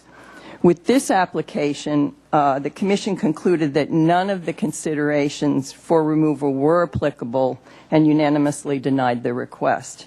In fact, the character of the immediate neighborhood with respect to forestation may actually be adversely affected by removal of this tree, which is a condition in the municipal code. Therefore, I believe that both STAC's recommendation and the Commission's decision were consistent with the municipal code. Excuse me. In his appeal, the applicant provided additional information and correspondence that were not available in December when STAC made its recommendation and the Commission made its decision. The information includes, excuse me, in his January 10th letter to the Mayor and City Council, he stated that he is now willing to replace the tree with one or more olive trees. His original application that we reviewed stated that he would not replace the tree. Number two is the applicant presented a letter from Tony Warricker, owner of Vista Tree Service. And this letter lists concerns in support of removal of the date palm. And I just want to note that Mr. Warricker is a member of the International Society of Arboriculture, but to my knowledge, he is not a certified arborist. Number three, the applicant also presented an email from Duke McPherson, a certified arborist with the International Society of Arboriculture, and Mr. McPherson stated that he cannot cite a solid reason for removal of the tree given the city's current regulations for setback trees. And I would like to emphasize that the Commission does not deny every tree removal application because there are circumstances where removal is warranted and defensible in our municipal code. And some of these circumstances include that the existing tree has outgrown its useful life and is in a state of decline, that the applicant has submitted a landscape plan exhibiting acceptable replacement of the tree, that the tree is uprooting a foundation, and or that the tree has been extensively pruned during its life and therefore the structural integrity of the tree is compromised. And while I commend the applicant for following the procedures outlined in the municipal code in applying for removal of the tree, in this case the Commission believes that the application did not meet the conditions for removal as set forth in the code. And I believe that the additional information and concessions that the applicant provided at the appeal will not change this view. It should be noted that the applicant may resubmit his application after 1 year has lapsed, and perhaps he will want to do that if you choose to deny his appeal. In conclusion, throughout the course of the year, the Commission reviews quite a few applications for both street trees and setback trees, removal requests based on the fact that they're messy trees, they drop leaves, they drop seeds, and occasionally based on view obstructions. And if we approve these applications based on these reasons, not only would we be in violation of the municipal code, but I also believe that our urban forests would be adversely affected. Thank you very much. Thank you. Any questions from council to staff or the commissioners or committee member?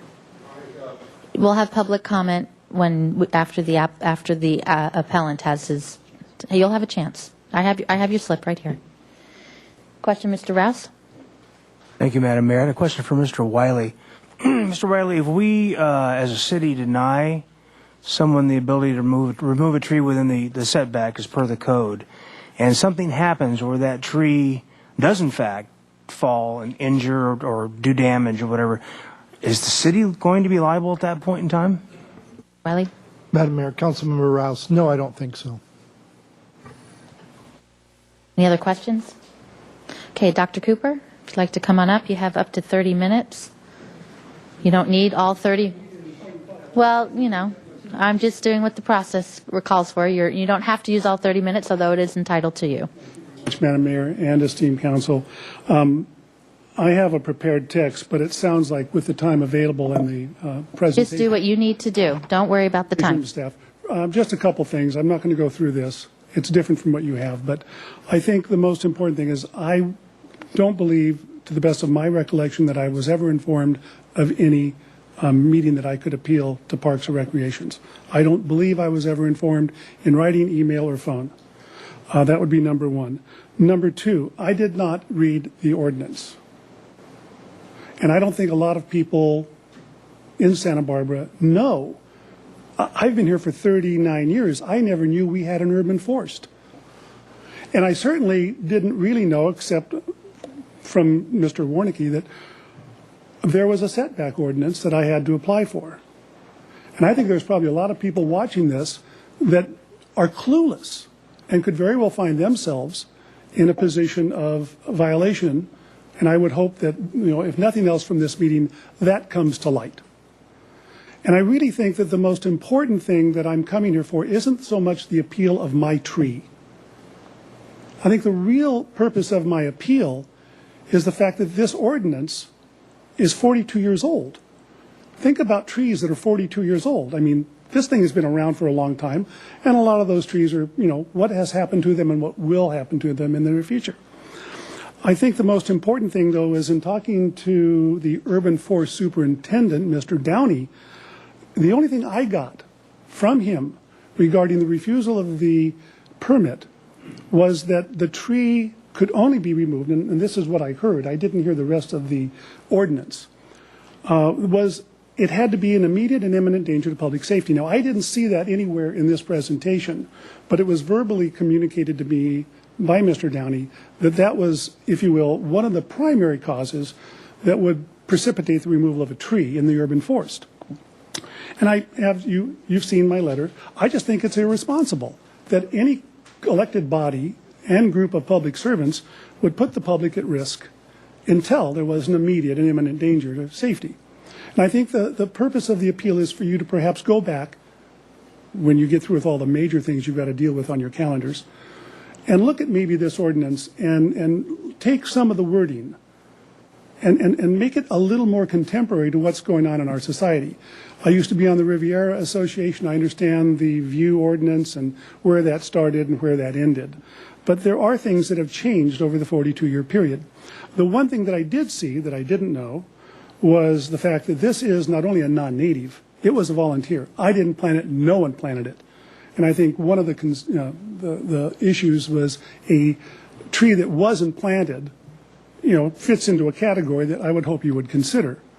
The other thing that I find interesting is when she brought up Duke McPherson's comment, he did issue a little comment about the fruit.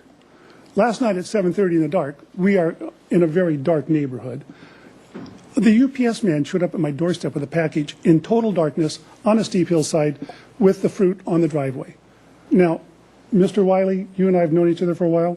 I have talked to my insurance agent, I have talked to my lawyer, and while I would be liable, your pockets are much deeper than mine. And the fact that I've appealed this petition, I think would put the city at some liability. But the real issue that I want to come down to is the fact that everybody has kind of gotten this thing out of hand. I want the public to know and you to know. In my former residence, I planted 144 avocado trees by hand, my own hand. I've planted over 24 olive trees on this property. And I love trees. And anyone that wants this tree, I'll dig it up and give it to them. I understand maybe Las Positas Park would be a nice place for the tree to live. I'm not a tree killer. I'm not somebody that hates trees. I like trees. This tree, I just don't believe fits my concept of what I want my house and my property to look like. And I also understand that there was something in the ordinance that does say, or state landscaping. It is ringed with olive trees, and the poor little palm tree just doesn't fit. And so I don't want to kill it. I don't want to tear it down. You guys have to go to a meeting. There's other people that want to talk. But I'm just saying that this is more of an appeal to the actual process, not as much as it is to my tree.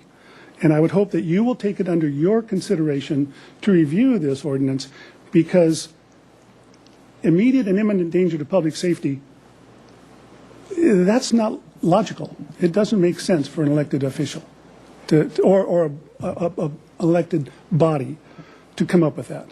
So that's the end. I'll be glad to take any of your questions. Sure. I just want to make sure you don't have to worry about our schedule. We're fine at the 4 o'clock thing, and it's here anyway, so we're not moving. One more thing that I do understand, because there have been some issues, and Frank was kind enough to recuse himself, but from my experience on TCC and parking, your obligation is to go with the ordinance as it is written. My request is you change the ordinance, rewrite it, because I'm not the only person that has this issue, and I'm not the only person that will have this issue. And I think that we need to develop something that might be able to be acceptable to the city, to the staff, and to the community. Any questions? Thank you. I think Mr. House has a question for you. Thank you, Dr. Cooper. I just wanted to get this on. I've read your letter, and I just want to get this out on the record. My understanding from what I've read here is that you really have a big concern for the safety of anybody who could be harmed if for some reason those fronds fell off the tree in a wind, or the fruit came off, somebody were to slip or cause some damage, and you really have concern about that, and you're voicing that concern in front of us in giving us the opportunity, if we could, to remedy that right now or not, but it would be our choice not to going forward. True. All right, thank you very much. Any other questions? In response to Mr. House, today I was home, and the trash people came, and those guys literally run up that hill and run down that hill. And that's another thing that I watched the poor guy going down. I'm going, that's a risk. So there's a lot of inherent risk that I think just needs to be considered.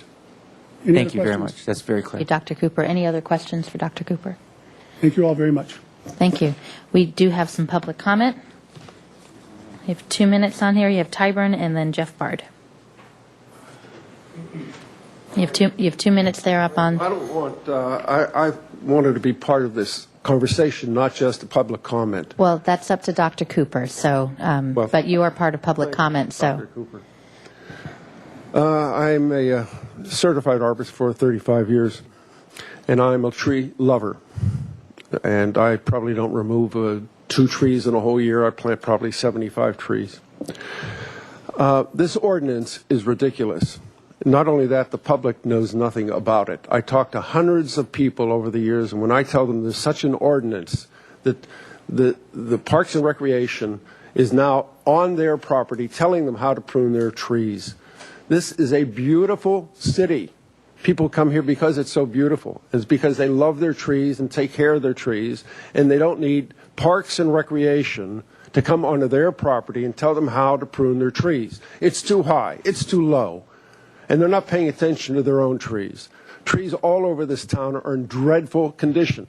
Go to Coda Street, you'll see oak trees diseased and dying. Go to Laguna, you'll see as many as 60 or 70 flowering pears full of disease. Go to Quinientos, you'll see brachychitons full of disease and should be removed. These trees need addressed by Parks and Recreation, not our trees on my front yard or yours. And who of you would want a palm tree in front of you blocking your $100,000 view? Pardon me for this rant. I'll stop the clock.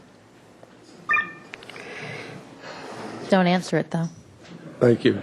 Thank you. Thank you. Okay. You have 33 who seconds. would want a palm tree sitting in front of your house and blocking your $100,000 view? And this is just a young palm tree. This is not an old one. This is yet to grow. This tree grows 3 times that size. Now, I'm not speaking to remove the tree or what. I'm telling you that the ordinance is not... Someone silence this thing. down, down, down, down. Thank you. Who of you would want this? Now, I happen to know some of the people on the panel. And if someone said, I'm going to make up an analogy for you, that if some gentleman had a very large redwood tree and his neighbor wanted that tree pruned so he could have his view, and he went to the person in front and said, listen, I'd like to have that your redwood trimmed because it's blocking my view. And that gentleman Wind up, said, please. I'd like to accommodate that for you. But that'd be against the law in this town. Why? Well, you can't prune a redwood tree like that. That's not the traditional way to prune a redwood tree. You're not allowed to take the top off that redwood tree. And that's part of this ordinance. This ordinance is corrupt, it's stupid, and it's interfering with people's public property. Thank you. They love who's saying thank you? I am. The mayor is asking you to, you've gone way beyond your 2 minutes. Okay. So if you could please finish your sentence and I have more to say. Well, your time is up. Don't interrupt me, please. Your time. I came down here. It took me a half hour to park. Okay, because there's not a parking space here for the public. If you would like to have 2 more sentences about the actual tree, that will be fine. Otherwise, you could sit down. I'm going to turn off the mic if you don't. For an hour. I'm turning off the mic. That's all right. You can talk. I think that you people. I will go to recess if you keep talking. What's that? What did you say to me? I think you're done. So would you please sit down? I'd rather not sit down. Please sit down. I'd rather not. This meeting's in recess.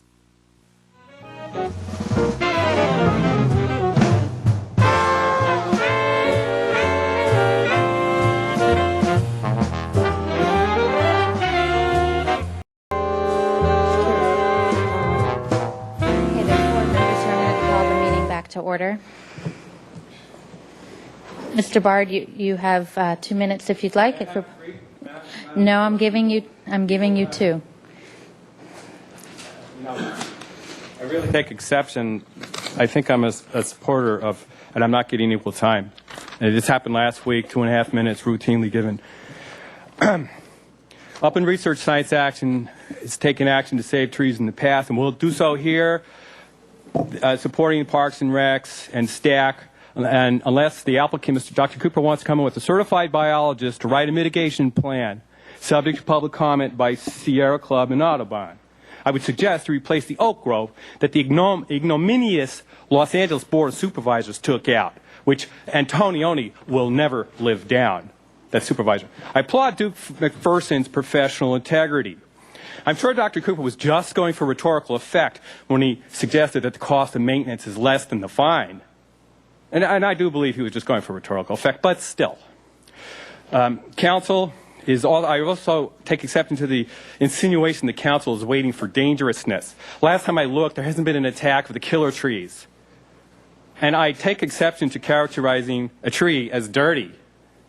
And what's so hard about hiring a neighborhood kid to sweep up the dates and give them to the hungry? And pruning is not the issue. The issue is the removal. And what we heard in the last speaker had nothing to do with what's before council.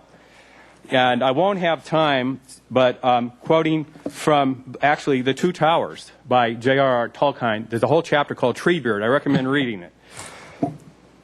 I'm going to try to squeeze this in 20 seconds. Treebeard, who's kind of a hybrid human and tree, talked about Saruman, the evil one, and his foul folk who are making havoc, felling trees, good trees. Some of the trees they just cut down and leave to rot. Orc mischief that, but most are thrown into the fires of Orthanc. Curse him, root and branch. Many of those trees were my friends, creatures I had known from nut and acorn. Okay, that concludes public comment. It's to the council. Mr. Francisco. Thank you, Madam Mayor. Well, I think STAC and Parks and Rec did their job. I mean, given the ordinance we have, I don't see what other conclusion they could have come to. However,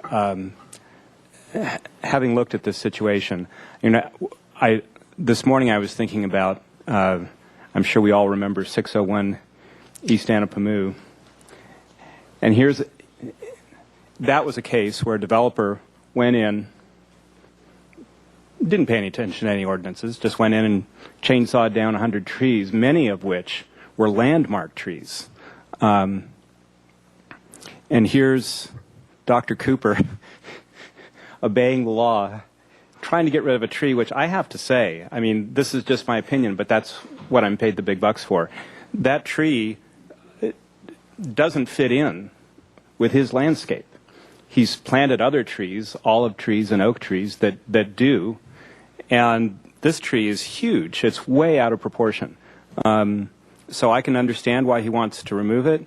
It doesn't offer the sort of benefits that, say, the trees that we lost at 601 East Anapamu offered to the neighborhood in terms of privacy and their aesthetic value. As the ordinance is written, I don't think we can do what's right, unfortunately. And I think we need to make some changes to that ordinance to acknowledge there are cases where a tree really has no great value to the neighborhood, and that's what this ordinance was designed to protect. It was designed to stop things like 601 East Anapamu, not 1704 Mission Ridge. So I think we do need to make some changes to that ordinance to make it clear that the tree has to have, the person who owns that property has a great deal of rights to decide what the value of that tree is if it doesn't have value to anyone else. So I do think we need to change the ordinance, but the way it's written now, as I said, I think the Street Tree Advisory Committee did what they had to do. Mr. White? Thank you, Madam Mayor. I agree with Mr. Francisco. I'm sorry Dr. Cooper fled the room.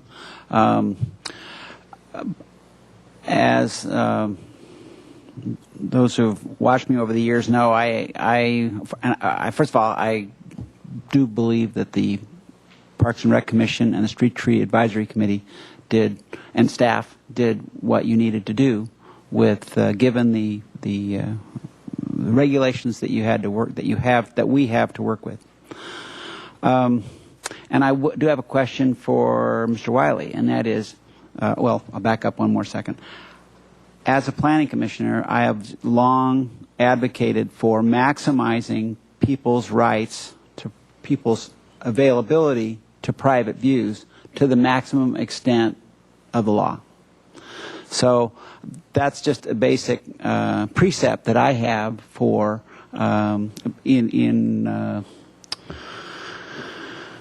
acknowledgement to the value that views play in our city.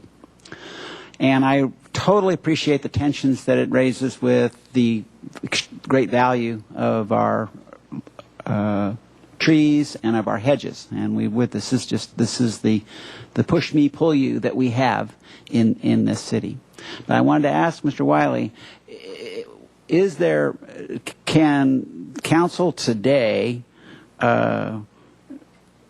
decide to allow this tree to be removed based on the fact that it's blocking Dr. Cooper's view, and do that legally? Mr. Wiley? Madam Mayor, Councilmember White, the short answer is yes. If I know we have, as part of the PowerPoint presentation, the considerations that are involved in this ordinance and the findings, and it might do well to look at those again. Right.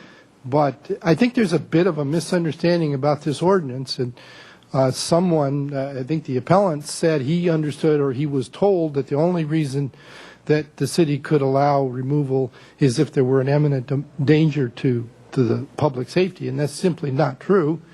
These considerations, number one, fundamentally this is a subjective determination. This is a judgment call.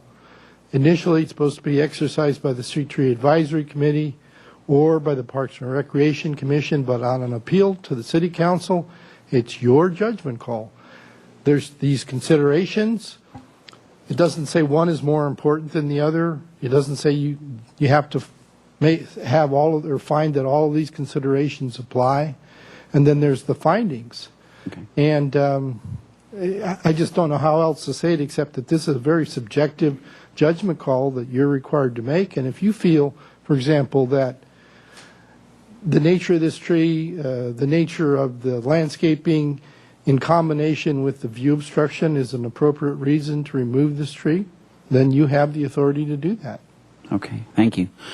And in that regard, I had asked on site that to examine the question, that staff examine the question of transplanting the tree. As I thought about it further, I can picture that being, shall we say, a $10,000 to $20,000 project, whereas the concept of mitigation, we hear that an olive could go in that location. I looked over to the east and saw a strip of private property there next to Franceschi Park, where I frankly think that the tree is quite attractive. But I think it could be, if it were over to the east, I think it would be out of this person's view shed. And I'm picturing view as the issue here. And as I say, as a policy base, I believe strongly in maximizing those views for people to the maximum extent of the law. So I would support a position of a mitigation, either in the form, and I think the palm looks lovely. I could see something like that to the east that would be, frankly, would be still in the public view shed, but would not be damaging to Dr. Cooper's view.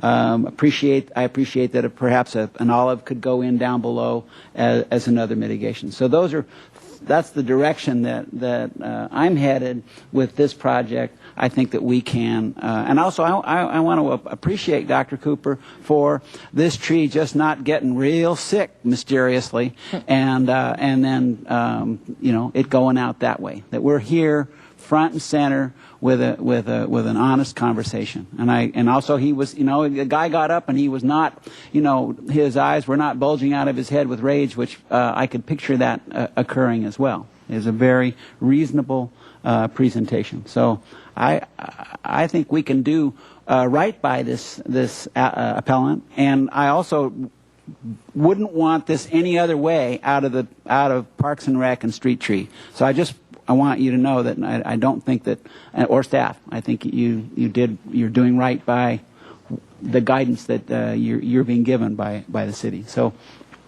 that's my position, and I'll be interested to hear what my colleagues have to say. Mr. Rouse. Thank you, Madam Mayor. I agree that given the guidelines and the discussion and the site visit, that staff did exactly what you've been directed to do, and as did the commission and the committee. That being said, I still had issues with this, so I went up for a second little visit today myself and walked around the neighborhood. I hope Dr. Cooper doesn't think I was stalking him today because I was poking around his property, but to get a feel for that in Franceschi Park and the surrounding area. And I am not an arborist, but I was having trouble seeing why that particular tree really fit into the area, given the vegetation around Franceschi Park and the surrounding homes. So that's not, of course, part of the guidelines. But I also appreciate Dr. Cooper's willingness to go through the process. And my fear would be that if he went through all this trouble, and it seemed like there was a bit of a gray area, and it seemed reasonable to grant him an appeal, and we didn't, that the next guy would do what Mr. Francisco talked about, said, I'm not going to bother with the process, because I think staff does do a good job, and I think the commission does watch this in a very conscientious way. And it sounds kind of strange to say that might undermine it, but in some ways it might, because I think Dr. Cooper's appeal is reasonable in terms of that particular tree in that area blocking his view. I don't know about the reasons stated in the appeal, but I think that, and I can't speak for Dr. Cooper, but I do think it's a reasonable idea, and that maybe it sounds like we may need to revisit this at some future date in ordinance. I don't know. It sounded like that was the theme that was going on here. Thank you. Ms. Self? Thank you. Well, there's another issue. I think view is certainly important. I also love trees. I've let our trees grow up to where we've lost our view. We used to have a beautiful view of the ocean and of the seminary, and it's gone. But, not everybody feels that way. I can go on the second floor and stand on the roof and see the ocean now. But one of the things on slide 6 where it says the character of the neighborhood would not be materially affected, there's nothing like this anywhere around. And, so I think, that's one small thing, but I don't think it would negatively impact the neighborhood at all. And, it's a personal opinion where you like it or not, but I can see logistically on that steep slope how it would be difficult and expensive to trim.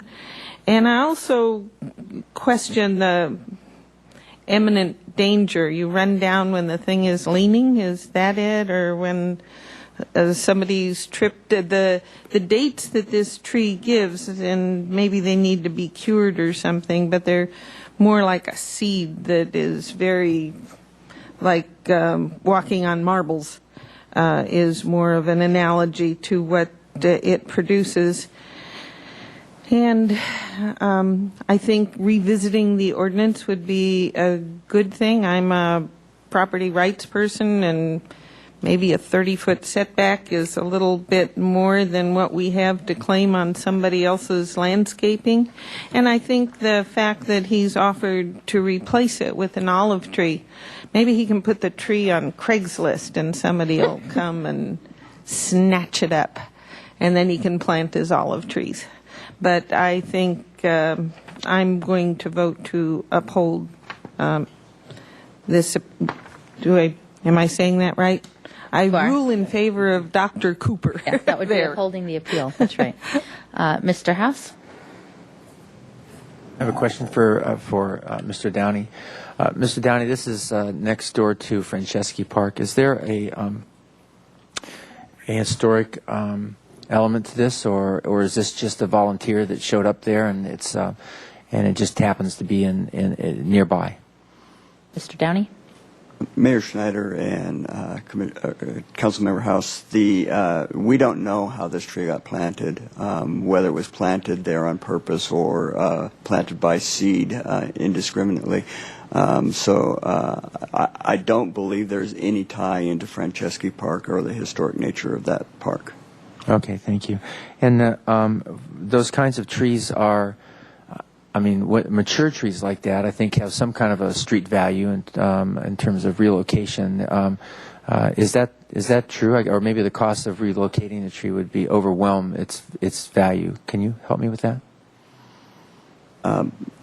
Mayor Schneider and Councilmember House, the value of a tree is driven by the person who has it and wants to sell it or has a value for it in their landscape. The estimates that were placed that it would be quite expensive to relocate this are accurate. The tree presents some difficulties in relocating because it's adjacent to that wall, but it could be done. To answer your question, I think that probably someone could purchase another tree that's already been dug for the cost of relocating this one. Mm-hmm. Okay. And then one of the things that we heard from our commissioners had to do with the possibility that our granting Dr. Cooper's request would really open us up to many requests. Can you give me some idea of the scale of that, or what we might be facing if that were to happen? Or one of you, I'm not sure. Mayor Schneider and Councilmember House, if I could just jump in. We pulled together some numbers in the event that you had that question. It varies from year to year, but in calendar year 2010, we had 62 applications for tree removals, which addressed 109 trees. Of those 109, 55 were setback trees. Of those 55, 16 were approved administratively. The code does allow the Parks and Recreation Director to approve the removal of a setback tree if it's dead or diseased or poses imminent danger. And our urban forest superintendent can make that determination, or an independent arborist can make that determination and tell us. And so in that case, 16 did not even get reviewed at the committee or commission level. Of the remaining 39, 35 were approved for removal. And those 35 were approved for removal following the findings that are before you on this slide. Reasonable development, driveway relocation, house expansion, etc. And they're also approved for removal because they have reached the end of their life. They're no longer an appropriate tree for the location. There was a question at the site visit about whether trees were replanted when they were removed. We do occasionally get applicants that propose to replant trees when they're asking to have a setback tree removed. So that gives you a sense. In any 1 month, there could be 5 to 10 applications for tree removals that are reviewed at the Street Tree Advisory Committee and the Commission. Okay. Just one more thing. And there was a beautiful pepper tree right across the street from my house that was right in the public right-of-way, and I didn't know anything about the ordinance, just as Dr. Cooper said, when somebody took it away one day. The next day it was gone. The roots are still under the street. They lift the street, but the tree's gone. And that was about 14 or 15 years ago, and it really did completely change the character of my street, just on the other side of where I live. And it was really very sad to see it go. And so this is just something I want to speak to our arborist about. In light of the context of that neighborhood, Franceschi Park, I guess we talked about historicity. By any communications you've heard from the neighbors or by anything, if this tree were removed, would it significantly cause a damage to the character of the street itself or its relationship to Franceschi? Or, I mean, I'm just sort of framing this the other way around. If this were to be removed or relocated, would there be a significant impact to that neighborhood? Mayor Schneider and Councilmember House, we have not had any contact from any of the immediate neighbors on this issue. As you mentioned, the loss of a tree frequently isn't noticed until it's gone.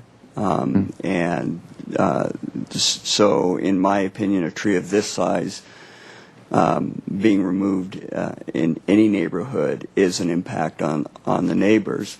The commission, the Street Tree Advisory Committee and the Commission took that into consideration. In fact, the chair of the Commission mentioned that she determined that it would be a significant impact. Really, it is upon them. It's a subjective thing, as Mr. Wiley said, and the opinions of the decision makers were that it would be a significant loss to the neighborhood. Was there notification of neighbors with regards to these hearings? Mayor Schneider and Councilmember House, excuse me. Each tree that is an application is received and goes through the review process is posted with a sign with the Parks and Recreation Commission's date and time of meeting that it's being considered for removal, and this tree was posted as well. And there were no comments from the neighbors? No, sir. Thank you. Mr. White? Thank you, Madam Mayor. Well, I would like to move that the Council grant the appeal. And there's one other slide that was the back slide there that I'd appreciate seeing. I would say on the basis that the character of the neighborhood would not be materially affected. And then isn't there not another slide that had the list of criteria besides this one? And that the tree was not planted with the permission of the applicant. We heard that it was a volunteer. And I would also like to put the caveat in there that, and I seek staff's help on this, that the appellant work with the appropriate body. And maybe Mr. Casey, you can help me. Would it be SFDB or would it just back to Parks and Rec, back to Parks and Rec, to provide? I don't want to use the word mitigation too legalistically, but at least to say to provide some mitigation of the loss of the tree in the form of a replacement on site. Is there a second? I'll second that, Matt. So the motion is it's basically to uphold the appeal with a condition of going back to the property owner with some form of reasonable mitigation, which could include a replacement tree somewhere else on the property. Is that correct? Is that accurate? Okay. A couple comments from me, and I see Mr. Francisco's light's on. First, I want to apologize to Dr. Cooper for the disruption earlier. So I hope he's listening there and he didn't leave thinking we were done, because we're obviously not. And those of you who are here waiting to be interviewed, you will be shortly. We're just finishing up this other item. And also, just to clarify, the ordinance was originally put together 42 years ago. That's correct, but it was updated in 2009, and in fact, the items we're talking about today was part of the update in 2009. So just to be clear about that as well. I don't think we need to update the ordinance, because the numbers, thank you, Ms. Zachary, for bringing up those statistics of 2010, because it shows that there is a process and that actually the vast majority of those requests were approved. And it was just a small number that were not. And the ones that are still in question, this one in particular, gets to come to us, whereas Mr. Wiley says we do have a discretionary process here, and we can make those decisions, use our own judgment and make those decisions. So that's all part of the ordinance, and I think so it does seem to work. And had it been the other way around, where the majority of the requests were not, if it seemed too strict, then I would agree. But I think given the information that we got based on past experience since this ordinance has been updated, I think it's working pretty well. I'm willing to agree with the motion. I think Mr. Francisco had a good point of, we want to show good positive reinforcement of people going through the process. He could have chopped down the tree, paid $5,000 and called it a day. He decided not to do that, when in fact you have other players who do significantly more damage, and which really then harms the historic nature of the neighborhood and lots of other things. So I think it's a fair decision, including the mitigation piece. I think that's reasonable. So I'll be supporting the motion. Mr. Francisco. Thank you, Madam Mayor. Mr. Wiley, you have the municipal code in front of you. So the section in this considerations for removal, could you read the code section about potential size of the tree in relation to the lot? Madam Mayor, Councilmember Francisco, the section is 1524.080, and let me just read the lead-in, because that typically is important to get correct. The following considerations shall be taken into account by the Parks and Recreation Commission, the HLC, or the ABR as applicable in acting upon a tree removal request made pursuant to this chapter. So it's just a list of considerations. And B, the potential size of the tree in relation to the size of the lot or building site and the size of the proposed or existing improvements. Is that okay? Thank you very much. Okay, and I also want to express my appreciation to the Street Tree Advisory Committee and the Parks and Rec Commission. You did exactly what we asked you to do, and you followed the code the way you were supposed to. And I don't think you should take this to mean that we were disagreeing with your process. And I also want to say that this is a case-by-case basis, and for anyone listening out there saying, oh, I can just go to council and get a tree removed, that's not the case. I mean, I think we took consideration of this particular tree in this particular location very seriously. So, if there's going to be a whole bunch of other applications out there, I wouldn't assume that you're going to get what you want just because you put in an application, as was part of the concern I heard from staff. So I think we took this particular tree very seriously in this location. Madam Mayor? Yes, Mr. Wiley. Could I add, because I think there may be some misunderstanding about someone could simply ignore this permit requirement and pay a $5,000 fine. That's not the way it works. Maybe you should tell everyone who's listening what could happen. In fact, just to be clear, the permit requirement for a front setback tree has been in the code since at least 1969. So that's not a recent addition. In 2009, we added substantial trimming of the tree as something that also required a permit. But the removal requirement's always, or for 42 years, has been a city requirement. And anyone who ignores that permit requirement, the city attorney's office has filed misdemeanor charges against people who have ignored that, because we take that pretty seriously. In our experience, it is fairly common knowledge that front setback trees do require a permit to remove. And as I say, that someone who does that without going through the city process runs the risk that they'd have misdemeanor charges filed against them, or the city attorney's office could file a Superior Court civil action against them for civil penalties up to $5,000.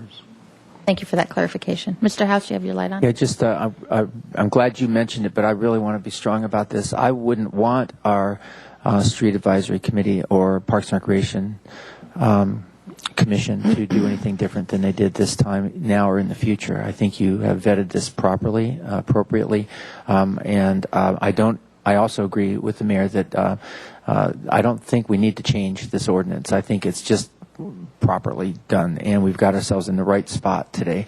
I, for one, came here prepared to go the other way, and listening very carefully to this testimony and with the questions we asked, I feel like it allows me to support this motion. But I think this whole process needed to take place to get to that point. At least for me, it did. Thank you. Okay, thank you. We have a motion and a second. All in favor? Aye. Aye. Any opposed? Okay, that passes unanimously. Thank you. Okay. Move back to, are we okay? Just keep on going, I think? Good. Yep. Item number 14. Interviews for city advisory groups. Okay, we have 3, I believe. We have 3 city advisory groups that are up for applications. What I'm going to do is call which commission or committee we're talking about. If you have applied for that committee, please come up to the podium, state your name, and why you're interested in this position. I do want to say, especially when it comes to the Neighborhood Advisory Council, how pleased I am to see so many applicants. That's the good news.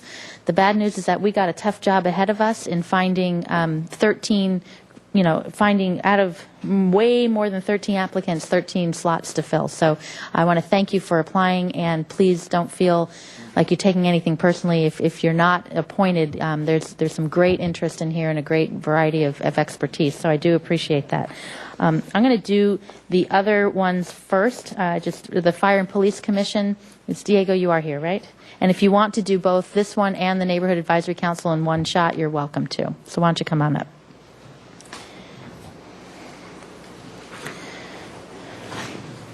Good afternoon. Good afternoon. Hi, Madam Mayor and members of the City Council. My name is Diego Torres Santos, and I am 19 and from here, Santa Barbara. I've had an interest in both of the commissions. The first one I want to talk about is the Fire and Police Commission. I've had an interest in that because I've been a youth leader in this community for about 4 to 5 years, and I have interest in public safety. And down in the future line, I kind of want to be leaning towards being a lawyer someday. And so I found this commission as an opportunity for me to develop my skills in public safety, along to develop my skills in public speaking, along to introducing my opinions about what can help our city be a safe place. And so I applied for this commission to think about, well, it would be a great opportunity for me, one, I'm a young leader that has experience of a youth opinion, and I can help others on that commission when speaking as a youth person on my perspective. And so for that commission, I would hopefully be appointed for that.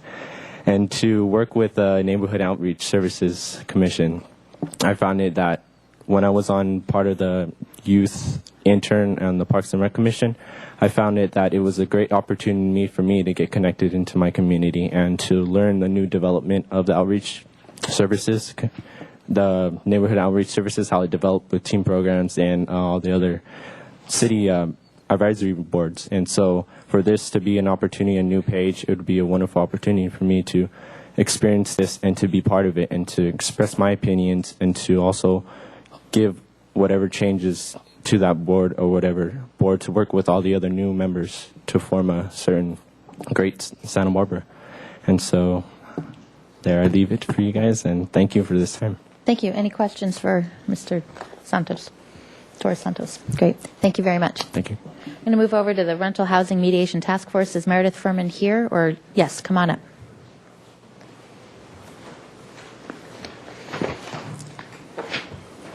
Hello, Madam Mayor, members of the council. My name is Meredith. I go by Marty Furman.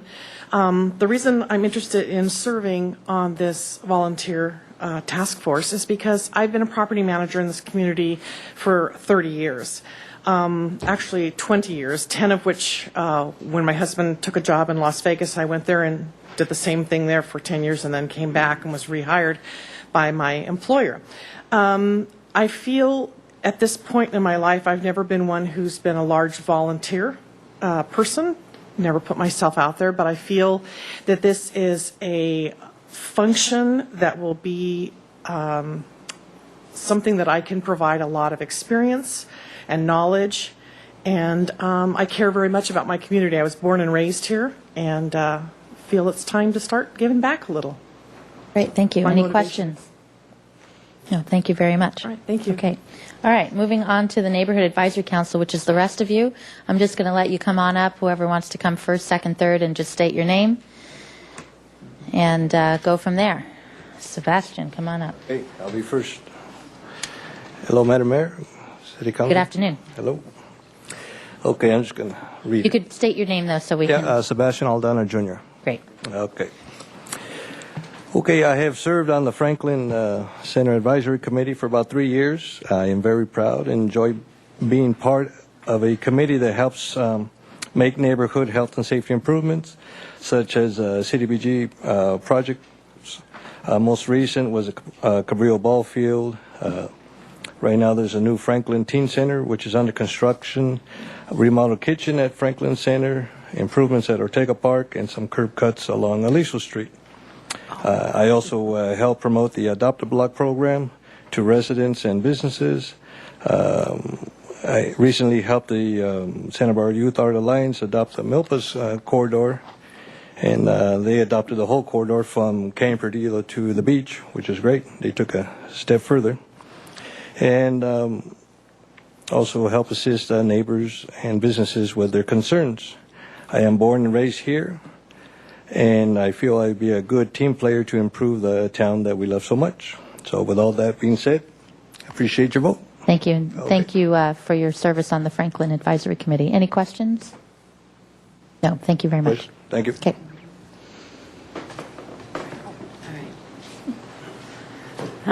A fellow compatriot of Sebastian's, I'm Sharon Byrne. I also served on the Franklin Advisory Committee with Bendy White as our council liaison.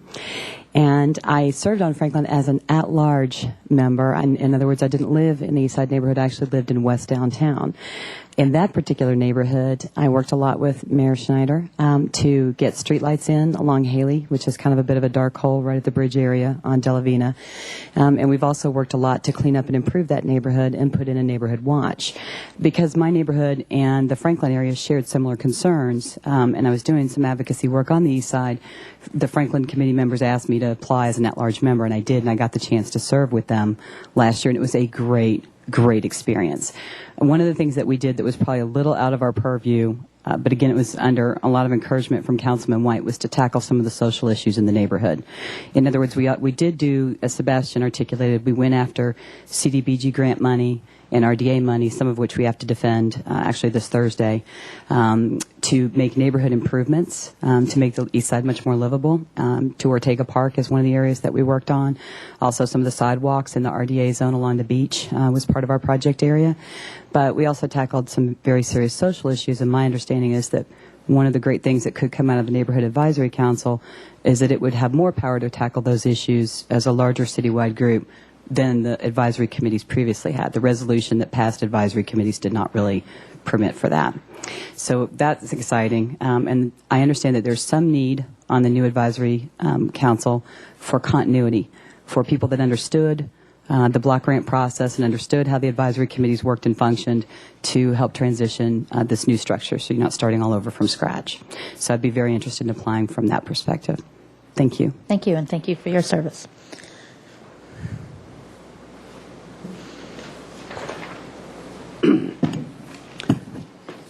Madam Mayor and City Council members, well, it's really nice to be before you without opposing something. I'm kind of a newbie in Santa Barbara, so I'd like to give you a little background, which should be helpful if I'm appointed to the NAC. I did graduate work at USC in both public administration and city planning, and I enjoyed a 12-year career in city planning, most of it in Pasadena.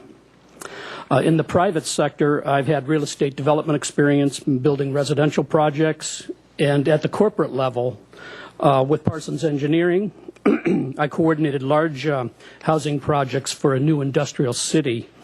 The city was in the Middle East and had a planned population larger than Santa Barbara. Locally, I served 10 years on a homeowners board for a 139-unit condo project in Carpinteria. I was president of that association during its most difficult period, involving major repairs, and I wrote breakthrough mold disclosure regulations, without which the association could not provide insurance to its condo owners. In Santa Barbara, my wife and I have owned a home since 1997. On Brinkerhoff Avenue, where we live now, I'm a block captain with the city's Looking Good Santa Barbara program. We have hosted meetings with our neighbors, supporting their efforts with the city to get old-fashioned styled street lights installed. And to everyone's delight, that project's done, just recently completed. I've also worked with the residents within a wider West Downtown neighborhood on safety concerns. This activity led to connecting with some residents who are here today on the east side and Milpas area to discuss shared downtown safety issues. Over 2 years ago, I was supported by many city residents and business owners in bringing the first petition to City Council aimed at controlling the proliferation of medical marijuana stores downtown. With this effort, I became one of the principal writers of the citizens' version of the city ordinance revisions. So if appointed, we'll seek improved communications between neighborhoods in the city. Thank you. Thank you. Any questions? Okay.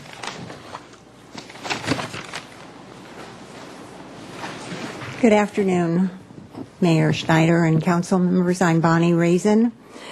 I've been out of the volunteer realm for a little while. However, I spent probably 20 years volunteering in organizations until I left the private sector. I then took another course and worked at places like the Santa Barbara Rescue Mission and Casa Esperanza for some time. And I am now with the Santa Barbara Day Reporting Center on Carrillo Street. I'd be glad to tell you what that is, but I'm sure you all know what it is. So I feel that I've drawn closer and closer as I left the public sector and my profession there into the nonprofit in a very rewarding way. And I was thrilled to know and to hear that the East Side and West Side neighborhood centers, along with the teen program and community service programs, have been combined. I just think it's an exciting opportunity for outreach into the entire city, neighborhood by neighborhood. And I have been an advocate of neighborhoods for a long, long time. My love for this city always has and will be have moved me to participate in the lives of others. The voices of the neighborhoods are important and are often not represented because of apathy or fear. I believe I have knowledge of all of the neighborhoods in the city, having lived here all my life, and their social and economic climate. And by serving on the NAC, I would be able to use this familiarity to empower moms, dads, and kids to know that they have a voice that will be heard. I have no real agenda at this time regarding critical issues. I'm very well aware of the ones that are named. But I think, if anything, we need to draw the citizenry out to speak freely so that we can convey those concerns and wishes to your council and the other bodies that need to know. I believe I should be appointed to this group because of my love for Santa Barbara and my willingness to learn and to and the questions that were answered about responsivity and honesty and integrity. I think I bring that wherever I am involved, and would appreciate your consideration very much for the Neighborhood Advisory Council. Any questions? Thank you. I don't think so. Thank you. Good afternoon. My name is B. Molina. At this time, I want to express my interest in serving on this board because I believe that I can present a number of unique talents to this group. One, I've been involved in this community for a long, long time. Some of you know me from the Mariachi Festival. I've been doing that for over 10 years. It's a successful event. It's 100% volunteer. We raise money. We are the largest organization that gives scholarships to youth now in Santa Barbara. I've been on so many boards, I don't want to talk about it. But in the last few years, I sort of withdraw because of illness in my family. And now, unfortunately, I lost my parents. So now I do have some time to devote more of what I used to do. And so I've picked 3 choices that I do. I do the Mariachi Board, I do the MCA, and I want to do this board, if you give me the opportunity. I've been a radio station manager for Radio Laser, so I have very, very strong ties to the Hispanic community. I have very strong ties to a significant portion of this community, and I've had for years. Also because my family's been involved, and some of you know who my brothers and sisters are, so I have 3 or 4 different levels of access to this community. And the opportunities that I think I want to present to you is the opportunity to engage the community to get involved in this process, to bring them in to support and to be more involved in terms of some of the plans and some of the projects that the community centers have done in the past. And I think they're remarkable and they're great. But I want to see more of our community take more responsibility and get involved. And I will tell you, in talking to a lot of the communities in MCA, they want to do it. They want to do it, and they want to take pride in where they live, and for many reasons have not been able to. I will say to you that I think that I can present some unique opportunities to get these people involved, and I hope to do that. My focus for what I want to do is safety. Safety. I don't care where. We need to really focus on safety. The second issue is cleanliness. There's no excuse why our community is not clean. And the third one, I don't know how to specifically say it, but I want access to cultural. And what I mean by that is that we celebrate the differences, not that we present programs so people feel comfortable coming. I don't buy that. What I buy is that we celebrate our differences and that we all participate in our differences and that we celebrate the cultural differences that we exist. I think that's the approach that I think we need to start taking now instead of dividing this up by our different cultures. So again, I think those are some of the expertise that I bring you. Beyond that, I have a very strong management background. I've worked in many areas. I'm a notary public, so I service the community every single day here. So I hope that you will take that into consideration. And thank you for the opportunity. Whether I get this or not, I'm not going away. We know that. You've done great work with MCA. Thank you. Thank you. Good afternoon, Madam Mayor, City Council. My name is Holly Walters, and my husband and I have 2 vacation rentals in West Beach that we rent by the day, week, or month. We also freelance for free destination management companies. Because I rely on Santa Barbara's tourist industry for my income, I'm very committed to keeping track of what's happening in the areas that are frequented by my guests. I'm willing to devote the time necessary to serve on the Neighborhood Advisory Council. I look forward to talking to my neighbors and fellow business owners and relaying their concerns to City Council, Planning Commission, and Parks and Rec. I had a successful 13-year career with Delta Airlines. I was in a leadership position for the majority of that time. In the first year of my airline career, I participated in a seminar called The Art of Negotiation. That gave me a skill set that has helped me to relate to and empathize with people from all walks of life and creatively find win-win solutions. As a customer service representative and lead flight attendant, part of my job was to objectively report incidents, complaints, and concerns to upper management. I would like to be appointed to this advisory group because I've been paying attention to what's going on in these neighborhoods all along since I've been here for 6 years. And I've been reporting problems to City Council and law enforcement, and I would like to continue to do so in an official capacity. I would like to see residents and visitors have a safe and pleasant experience when visiting popular locations such as downtown State Street, as well as the Milpas Corridor. And personally, I've had many issues with some problematic homeless people. I would like to see these problems mitigated. Thank you for your consideration. Thank you.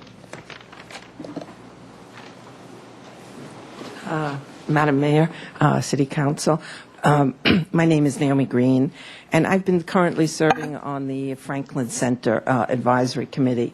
And when I came before you last year to apply for that committee, I'm afraid I have to repeat myself a tiny bit, but I said one of the reasons that I wanted to serve was that I had been a long-term resident of the East Side, almost over 30 years, though.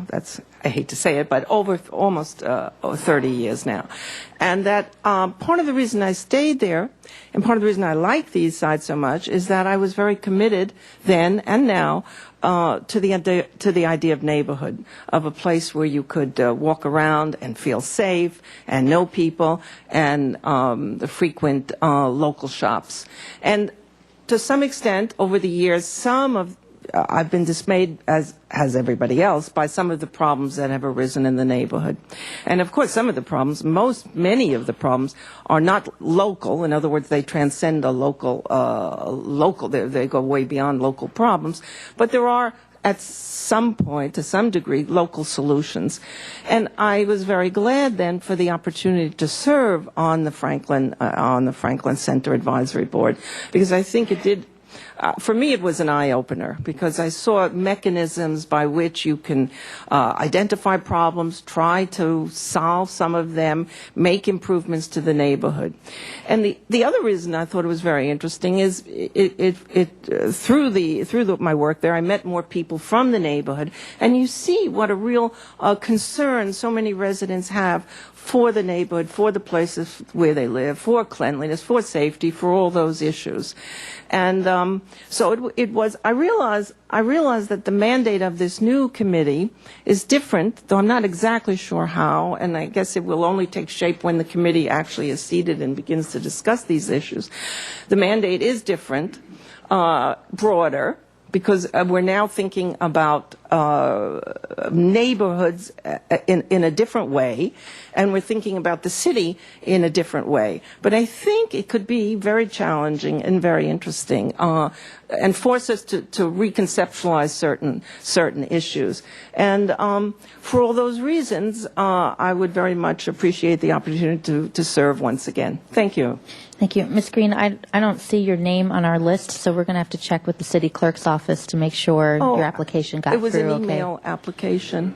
The application, at least the application's in the book, but I don't see it on the list, so if we could double check that. I went to the Franklin Center last week, and I signed in there. Would that have made a difference? But then We'll figure it out, because your great. application's in the book. It's just not on the list that the clerk uses to finalize our process. So if our clerk could double check on that, that would be great.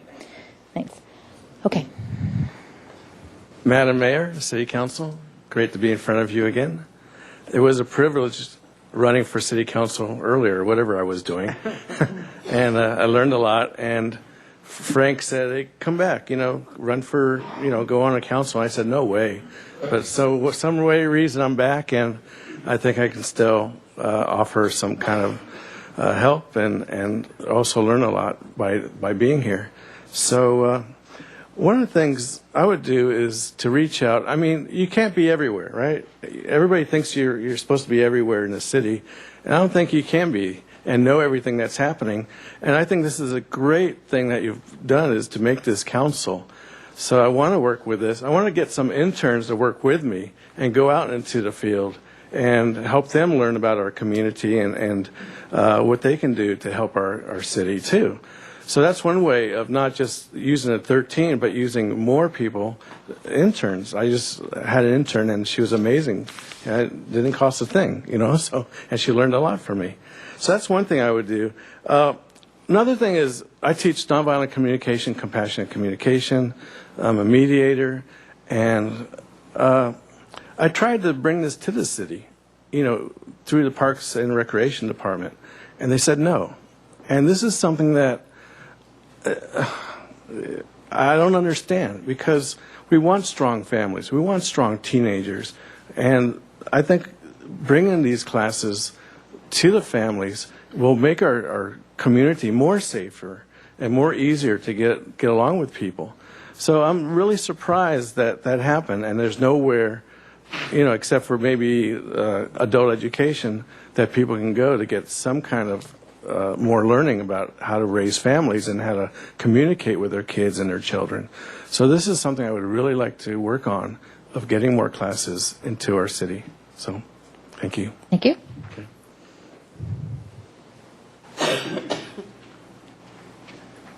Good afternoon, Madam Mayor, members of the council. My name is Mike Hackett.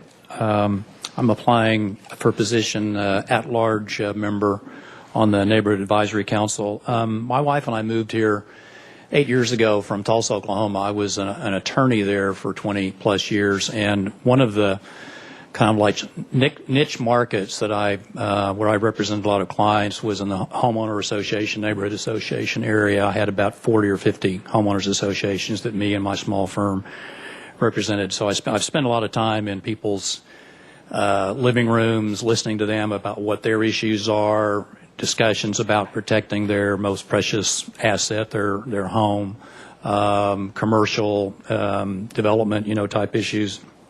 And so I have that background that I think I could bring. I think it's important to listen to the business community in the neighborhoods as well. When you talk about community or neighborhoods, there's a larger context that has to be considered. I've lived in 4 different neighborhoods since I've been here. My wife and I lived in a townhouse for 2 years over off of Carpinteria Street, up above the Memphis traffic circle. We lived in a neighborhood on Santa Maria Lane below the golf course. About a mile and a half from there, we had a house over on Foothill.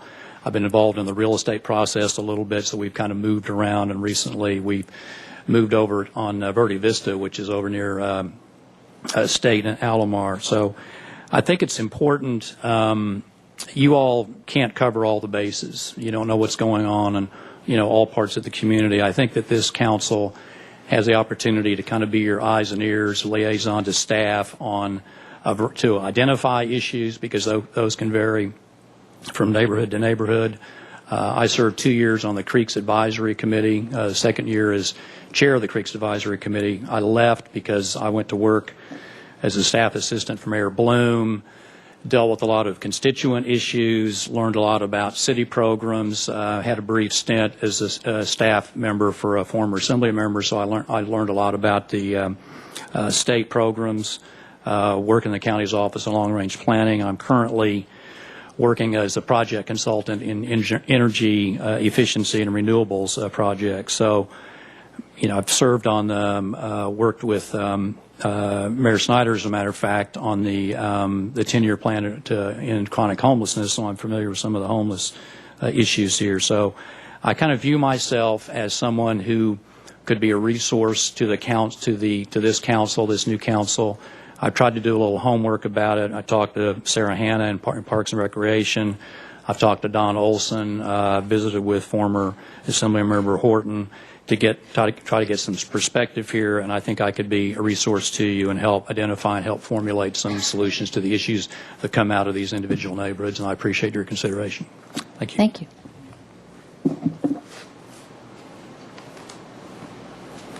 Good afternoon. Good afternoon. It's good to be here today. Madam Mayor and council members, thank you for the opportunity to speak to you briefly about your name, please. Javier Moreno. I'm sorry, I was going to introduce myself just shortly. I'm Javier Moreno, and I definitely would appreciate the opportunity to serve on the Neighborhood Advisory Council. Currently working with a community collaborative, countywide collaborative for disaster preparedness through a group of local funders, government agencies, and nonprofits, and I feel like I could bring that same expertise to the development of, what the neighborhood idea of neighborhood could embody in Santa Barbara and the city of Santa Barbara and the respective neighborhoods that are within. One of my big things since moving back to Santa Barbara after having left from graduating from UC Santa Barbara was that there was no connectivity within my own neighborhood and in my apartment complex. In fact, it was a little bit looked down upon to host neighborhood gatherings within our own complex. So I took it upon myself to invest our landlord, to bring him on board on that issue a little bit and say, hey, we're connecting with the elder folks that live in our community, the younger folks that live in the community, just so we know who we are, to provide that sense of safety and community and camaraderie, ultimately, for all of us that live there, even if we have different walks of life and different careers and whatnot. So since doing that, I've taken that vision upon myself to continue that effort, not only within my own complex, but also within the work that I'm doing for disaster preparedness, specifically in the Latino community, and in developing programs for disaster preparedness to connect Latinos to the issues that they may feel most close to in their homes. On a larger perspective, I've been a planner of events, planner of gatherings, planner of just camaraderie in general in the past, and in the future I will continue to do that. My desire to be on this council stems from just that, the want and desire to elaborate on that idea of what a neighbor is and what a neighborhood could embody, especially here in Santa Barbara. People appreciate Santa Barbara for the beauty it provides, the beach, the mountains. From international perspective, people see it as the American Riviera and the beauty that it has. But addressing the issues that we have within our own community, I think, is critical as well, so that everybody that lives within the city limits also has that same reality, that they live in a beautiful place and they're not distraught by some of the issues that we have in our own backyard. So thank you so much. I appreciate the time. And I just want to mention the city clerk downstairs is watching, because they just called up and let us know that Naomi Green, you are officially eligible. She just forgot to put you on the list in front of us, so you don't have to do any follow-up. You're in the list, on the list, not in, on the list. Okay.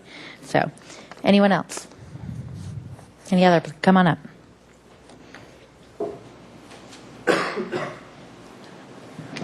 Madam Mayor, City Council, good afternoon. My name is Cesar Joaquin Trujillo. I was fortunate enough to have been born and raised in this beautiful town. I am a self-employed landscape contractor and father of two beautiful girls. They both attend Roosevelt School. I have been active in my community since I was a child. I have worked in video production, graphic design, website design, computer repair, and barbecue for fun. I have helped my father barbecue since I was a kid. He would find the money to barbecue tri-tip for the homeless every year. I served on the board of La Casa de la Raza alongside council member Grant House, and still do volunteer every year. I would like to be appointed to the NAC because I think it is a good opportunity to help make my city beautiful, both physically and socially. I know the NAC is responsible for being the voice of the community. Thank you. Thank you. We'll know where to go for the annual barbecue if you're on the committee. Anyone else? Is that everyone? We have, I think, one or two other opportunities for applicants to come speak to us. So I just want everyone here. Okay. Thank you so much. Any council member committee assignment reports anyone would like to bring up? Going once? Okay. Otherwise, this meeting is adjourned. Thank you very much.